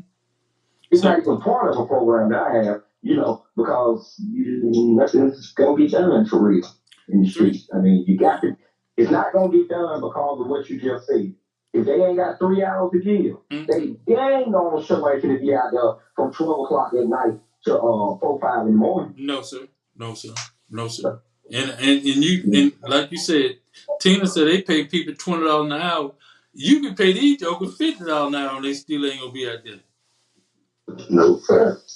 Not gonna be I out mean, there. really, man, I don't know, now. It feels hopeless. It Not feels gonna do it. hopeless. Not gonna do I it. mean, I almost feel like it's there. Like that's the reason I did it in the school so long. You know, I kept coming over there because it was more like You if I trying? don't do it, the kids gonna lose, and the people they still gonna get their numbers or whatever. If I do it, it'll help somebody. But the people still gonna get their numbers. But I was like, man, no, we gotta stop this because we still losing. And it's the same thing, just ain't gonna get it, man. It's gonna take. It is what it is. It's gonna take money. Tim, you We're gonna take money, like Miss Tina said, and I just don't be going that deep into it. But if we're gonna talk about training for a program down there, like the type of what I'm talking about, what this is gonna take, man, you talking about tens of thousands, if not hundreds. For the type of training, constant training, like the same stuff police should do. The constant training, updated on different things that you got to do in the man. It's the stuff. It's deep. I agree with you. I agree with you. I agree Our with you. government don't want to put out there the priority. So they'll spend that. Man, let's do that. We can't do it, Mike. We can't do that. The government got the money out there. We can't do that now. I'm saying, I'm talking local government. They don't put us as a priority because they spend more money on things that are unnecessary. And we talking about billboard. All these research committees, that money could be research committees and all this kind of stuff. Absolutely. Like why would you spend $500,000 to go and look at a location? To get somebody from another state to come tell you how to do the city. But why do people, again, citizens, again, you tax-paying citizens, why are you steady complaining about, like, they are paying you? Why are you complaining like they're paying you? Something can be done. It's just, again, I told y'all, hey, man, give us 25 people. I tell you what, since ain't nobody gonna get in the street, don't nobody want to give up no money, don't nobody want to give up no hours. Give me 25 people. Give me 25 people that can give up at least 4 hours out the month so we all can sit around this table with these laptops and these phones, start putting this paperwork together so we can start filing what we need to file if we can't get no help. And we get some help in here to get us whatever we need. See, but that's going to take some people, that's more educated than me in other fields. You understand? Because I ain't saying I was the smartest, but in the field that I'm talking about, I'm one of the best it is. But, in other fields, y'all got me and I ain't got no problem with it. So we need those type of people too.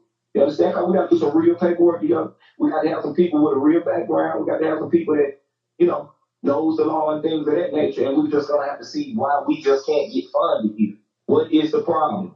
We have an emergency. Babies are being killed in their own home. We have an emergency. And we just get them 4 hours and work once a month every time we get together. The whole time ain't no talking, act like we slaves in prison. They just work, get the paperwork, file this paperwork, and start getting what we need to go. Because that's all the other way I see. That's all the other way I see. Dying and mothers are crying. And it's all the other way I see. Ain't no other way. I'll come in, and it's so sad, man, because it's like, it's so sad, man, because it's almost like,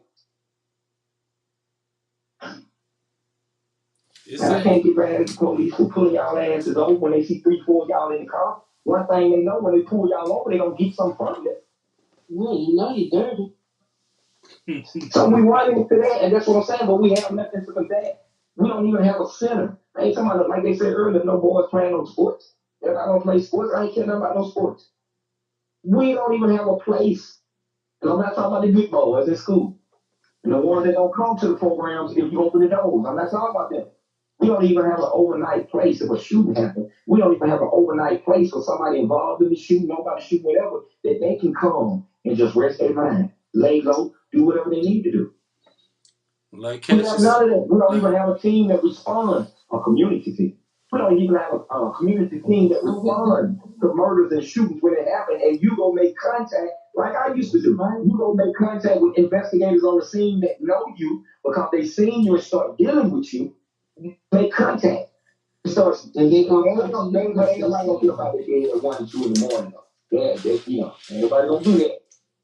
They'll come from the club or they'll come from the theater line off the hill, but they'll come from out there club Kingston, but they ain't gonna do that now. So that's what I'm saying, y'all. Just jokes aside, but it needs to be a response. It needs to be a community response, though. It needs to be a community response. And it needs to be a spot that if you need to take whoever, whatever, they need to know that they have a safe place. And then I'm telling them, since I know they don't want to get in land, though, tell them to donate me that YMCA and then the old wife, the Benjamin Barnes property, and then the library next door. Tell them to donate to that for 25 years, non-profit for $1 a year for free the whole. They can do that. Tell them donate me that for 25 years, and give me 20 used police cars in good condition. Good luck, Tim. They said they ain't got no money, got gold. Now we got to come on. That means I got to go money. That means I got to go money. We go around the time. Right. I want something to be done, so I'm gonna show you something on a small scale. I go hustle up, on something like that. I can go hustle up $1 million. I can go hustle up 1.5 million. With a non-profit, I can go hustle that up for that. You know what I'm talking about? We can hustle that up. Let me get that building, give me 20 to 25 of them nice running old police trucks and cars or something like that. I'm also gonna need them CD units on the inside of it too, though. But I'm also gonna need that city gas card so we can put gas in them cars to do what we don't need to do. Because we ain't gonna have the money to do that. The tune-ups, the oil, none of that now. And the tires. See, everybody keeps saying it don't cost money. Until they need to be But that's what I'm saying, but why couldn't they say it don't cost no money though? Monica, they thought it could be done. And this, not one time have Walt Maddox responded and said he wouldn't do anything or said it wouldn't cost. It ain't nothing but the Negroes talking. None but the Negroes talking. But they ain't nobody doing nothing in response. Oh, they ain't gonna do that? Well, they ain't gonna do it. Well, damn. What will be done? Let will be done. I just shot every solution I could possibly shoot out there. Everyone I could possibly shoot. And all of them shot down. Tim, what they tell you? I asked the preachers. Remember a few years ago, I asked him, hey, give me the 10 biggest churches in town. The 10 biggest churches in town, once a week during your Sunday service, you ask your numbers, they're going to go for it. Take up $1,000 once a week for the next year. Put it in a pot at the end of the year. I'm going to show you what we can do to start on the crime. Man, we ain't never heard nothing back. But you know what? I'm going to say this like they said earlier. It ain't what you're saying, it's the messenger. That's what it is. No, I ain't gonna even say. That's part of it. But one thing I learned about that time, man, listen here. They got gatekeepers. They got, now that is really a crab in the bucket town, but still the question has to be answered, how did the crabs get in the bucket? You understand? And that's because of manipulation, because of gift giving and favors to divide and conquer. The same thing that always, they don't say it, they don't in the neighborhood. Well, how you gonna let your people just die like that when you know you can vote or do something to make something different? Well, why y'all ain't telling about the murders and the drugs in the neighborhood? Well, why you ain't telling about the dirty police that's on the force with you? Why y'all ain't speaking out about this? Well, why y'all ain't speaking up for them little mamas that came up that crying because their daughter got beat up by one? See, the kids watch. The kids watch us now. They watch us. So when you're talking about they need to quit with this crazy no snitch thing, well, how many police tell it on police? How many politicians tell it on politicians? How many regular people in the community that are doing dirty things talking about the youngsters telling on each other? It's okay for you to run that bootleg house. Oh, that's me. They knew so-and-so, or Mr. So-and-so, it's okay, but it ain't okay for little Tim over there to sell him a couple dime bags of weed. It's both illegal, am I wrong or what? As long as it ain't got a stamp on it, a fixated stamp, it's illegal. Right, wrong. Do the bootleggers ever get busted? And they just, it ain't no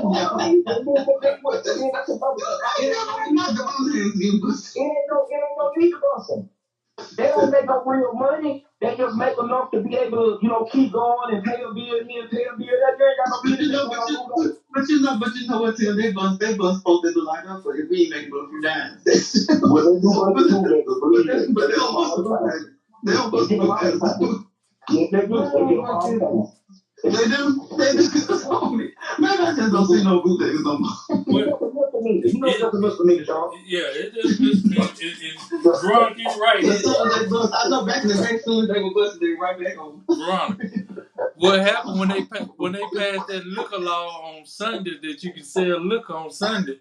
Hell, that ran them out of business. So yeah, now they don't call them bootleggers no more. They just call them house gatherers right now. Cause here everybody breaking their own. Everybody breaking their own ball. You thought you was at the club.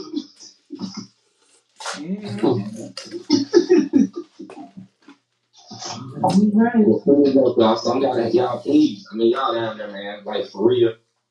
Y'all get together. I mean, no disrespect, y'all, but the always just ain't gonna work. Because it's going on 24 hours a day, 7 days a week, and it got to be that type of plan. And it's got to be able to deal with the problem. And those young boys, it's not a problem, it's gonna grow into a problem. So, in the homes, like you said, at the homes, a lot of parents need help all type of ways. A lot of mothers cry out, and they don't be heard. Yeah. So, as I said, no, it cannot be done without money, y'all. There's no way. There's no way it can be done. I agree. But when we gonna hold all the other, like the prize, when we gonna hold all the other non-profit organizations, youth organizations from the city that's been there forever, that has always gotten at-risk funds?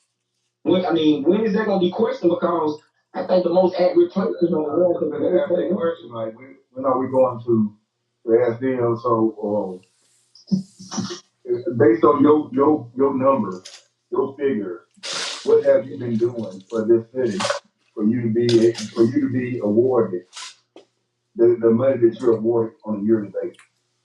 Right. A hot dog and a juice. And part and some bounce houses.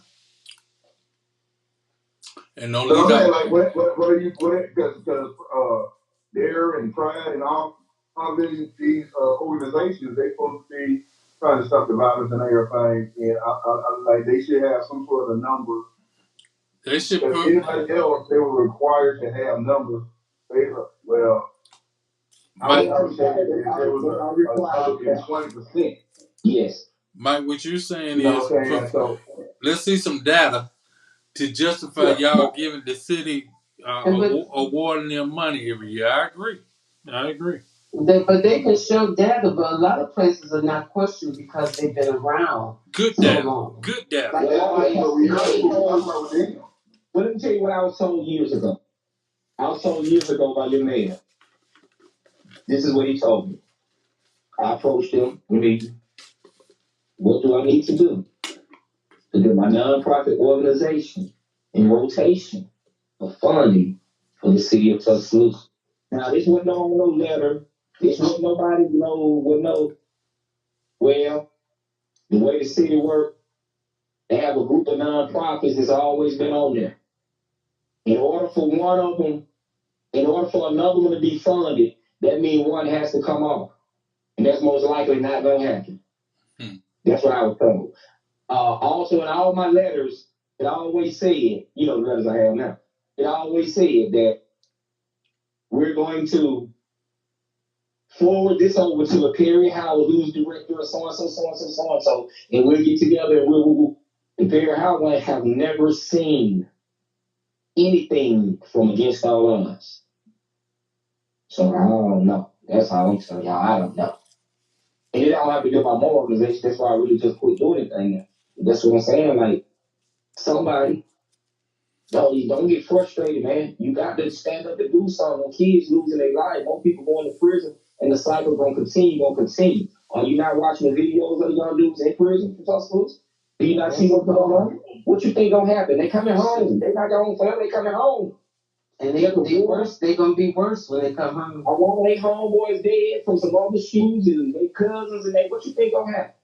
Because when they meet up in prison, it be bloody. That's why the prison's so bloody. What you think gonna happen? What you think gonna happen in little old Tuscaloosa? Yeah. Well, I just put it this way, like I've always said in the past. Right now, funeral home making all the money. It's crazy. It ain't funny though. Lord knows it ain't. But Yeah, it's it's crazy. it's a fact. It's a fact. Hey y'all, I mean, great conversation. the University of Alabama. I mean, um, are they concerned or have they spoke out about the crime, anything like that? I mean, like, what are they saying? They got it down there. Nah, they got 50 police Thursday, Friday, and Saturday, and then they got their own 50. So, long as that 9 square block is covered. See, this what I'm okay. Let me give you an example. Give y'all an example of what I feel or how I felt when I saw that we were paying overtime for police to be on University Boulevard in downtown Strip area, paying overtime. And then we can't afford the fact to give police when we had Woodrows and Archibalds out on McFarland, we had Dave Crimson Bar right there on 37. When we couldn't afford to say to let officers work off duty or just be assigned to work those vicinities specifically, I had a problem with that. And a lot of people in the community probably don't even understand that. But when you're paying taxpayers' money to cover a certain, and everybody know, okay, hey, we got to protect the kids because they're coming to the University of Alabama, and we don't want the parent to take them out to school, blah blah blah blah blah blah. But we got shootings going on at our clubs, and the owners willing to pay for law enforcement at that time $30, $40 an hour. But you shut them down, you run these particular clubs out of business or these particular things out of business, but they was asking for just help. It ain't like they were saying, well, pay city officer overtime to do it. No, they were asking for you to just allow. So you wouldn't allow them. And you wouldn't assign nobody to go and be a part of protection of those particular African American community business owners. But downtown is bars, club, basically same thing. And on the University Strip, bars and clubs is where those officers are assigned on taxpayers' money that I didn't agree with. And you couldn't give the same kind of courtesy to what Spade is now, which was Good Times at one time, Dave Crimson Bar, 205, and Archibald and Woodrows, and then later became what the girl, Cannon girl, them named it, Sideline. We could have gave them that same protection. Now that, if I'm not mistaken, I think they still do it. I haven't been there in a minute. They have at least 2 police officers that sit at IHOP every weekend. See that, and that's all. Well, at one time they did. I don't know if they still do or not, too. And that's what I mean about off-duty positioning. But here's the difference. Okay, so I guess really technically, Spades could probably apply for or have law enforcement to be a part of their security team because what? They're a restaurant lounge. Wow. That's good, Daryl. That's good. They're a restaurant lounge. So if you say, well, we only do restaurants, but that's man, y'all just don't. A lot of the citizens don't realize. Yeah, I know it's a lot of liability for even in Birmingham where police officers work at clubs and stuff like that. Yeah, there's a lot of liability, but little old city of Tuscaloosa, We had an opportunity to say, if officers want to work off duty at these particular places, those particular businesses will probably still be in existence right now. One thing we know, if police at a club, the ignorance is more than likely not going to happen. That's right. I would say the ignorance is down at least 90%. There's still a 10% chance of something happening. There's still a 10% because there was 10% chance it happened right there on 4th Street.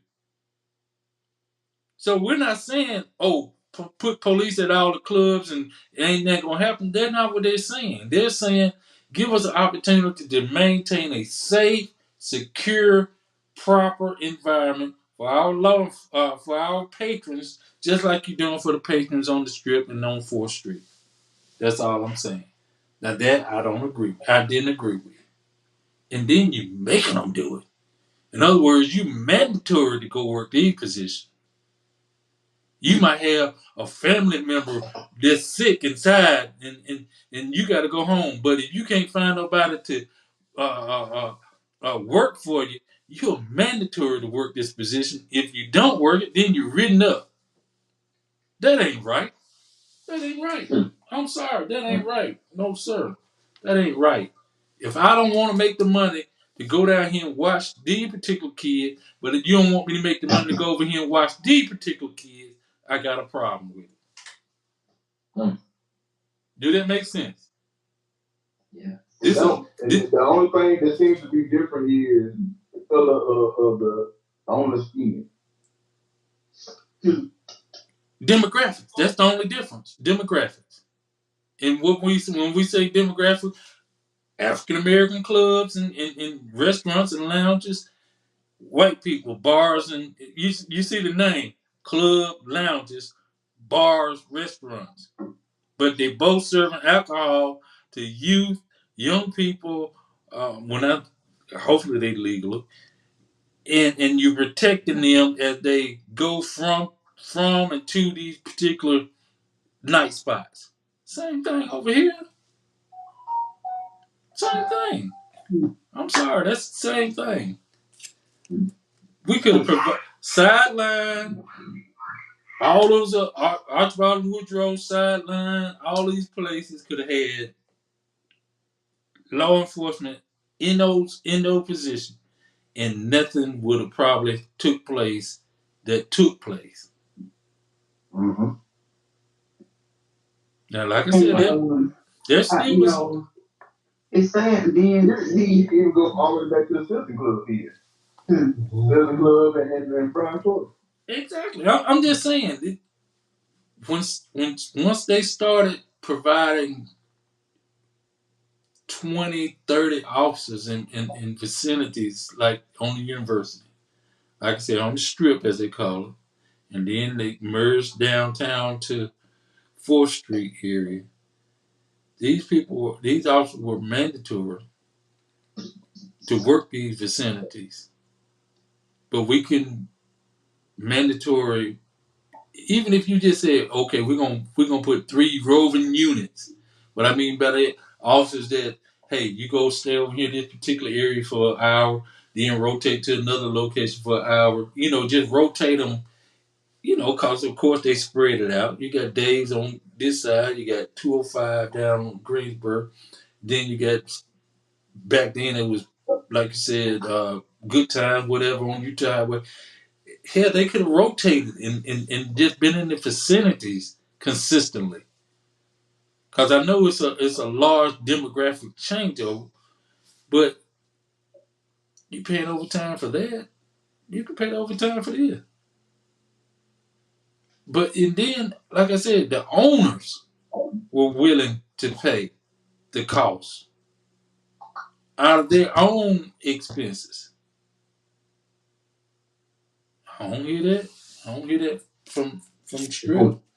Only thing I hear from the university is we bring money into this city, so you're gonna provide for this city. So, and they made that known when you said about this liquor tax. I mean this extra dollar and stuff like that. So they shut that down. That's the end of it. They ain't gonna be. And he ain't excited either, did he? That's it.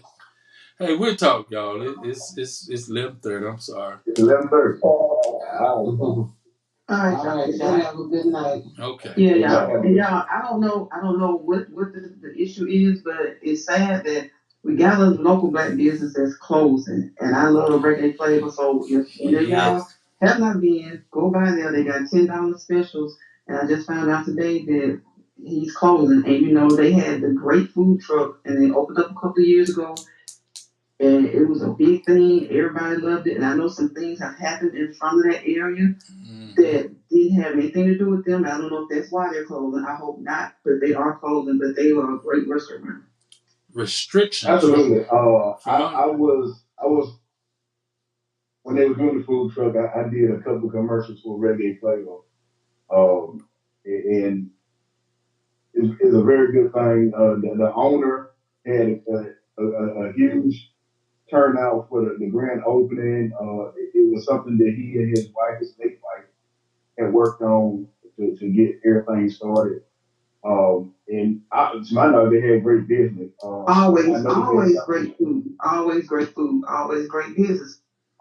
They stopped them from having the live entertainment there. I couldn't understand that because there's other areas, other venues on there. I would say venues that had live entertainment that would come in and do stuff.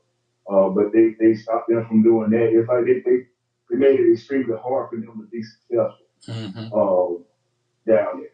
And the business was diverse. The business was very, very diverse. And so, like I said, I don't know why. I know he just said they tried what they could, in the post still said they tried all they could to make it work. But what I hope is not happening is that when those instances, I noticed a couple were in front of that, down toward their end. But you can't just blame that if you're going to close one. You know, if the other one's getting the business, they getting the business, they can maintain. That's why I say I don't know their personal business, but that was a great restaurant. That restaurant had great business, but I think some things. It was the only Jamaican cuisine in town. It's something we needed. We always talking about what we don't have, so just to see that announced today was sad. It is. You're absolutely right. You're absolutely right. Because I'm always saying we don't have any African food. We don't have any this. We don't have it. He finally brought, something different, and everybody seemed to like it. And when there were different things going on, like even during the pandemic, when things, you kind of say they'll allow these people in, it seemed like people would be there having a good time. So I'm hoping that nothing that happened on the outside, I don't know where the people may have been when the stuff started or whatever. I don't hope that nothing that happened on the outside that had nothing to do with them is a part of what's going on. I don't want to say that is because he just said, they tried to make it work.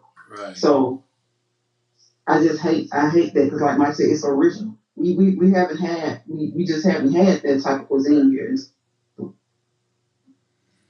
Well, hopefully they'll find a new location that won't hold restrictions. And hopefully they can. The sad thing is, Daryl, for them to do that would require them to go in a predominantly black neighborhood and get a almost run down type of deal for them to be prosperous and no one to mess with. Yeah. It's the location, and more than likely they were taking business from somebody else. That's just me thinking that. And truthfully, that was the situation with Archibald Woodrow on 43. They were taking business away from the barbecue place they were next door to. And they got everybody in an uproar about them. And their karaoke night. Mm-hmm. This is why they moved on their Farnham Boulevard in the first place. You're right. You're right. Yeah, so if anybody who hadn't been, it's great food. They got $10 specials, several $10 specials. They got a Facebook page so you can, check it out, order. I just say support them while we can. You never know. Hopefully things will change for the better. That's true. I saw that. It came across my phone, said they're closing for good. Well, y'all, we'll talk on Thursday. Okay, y'all have a All good right, night. yeah, have a good night. All right.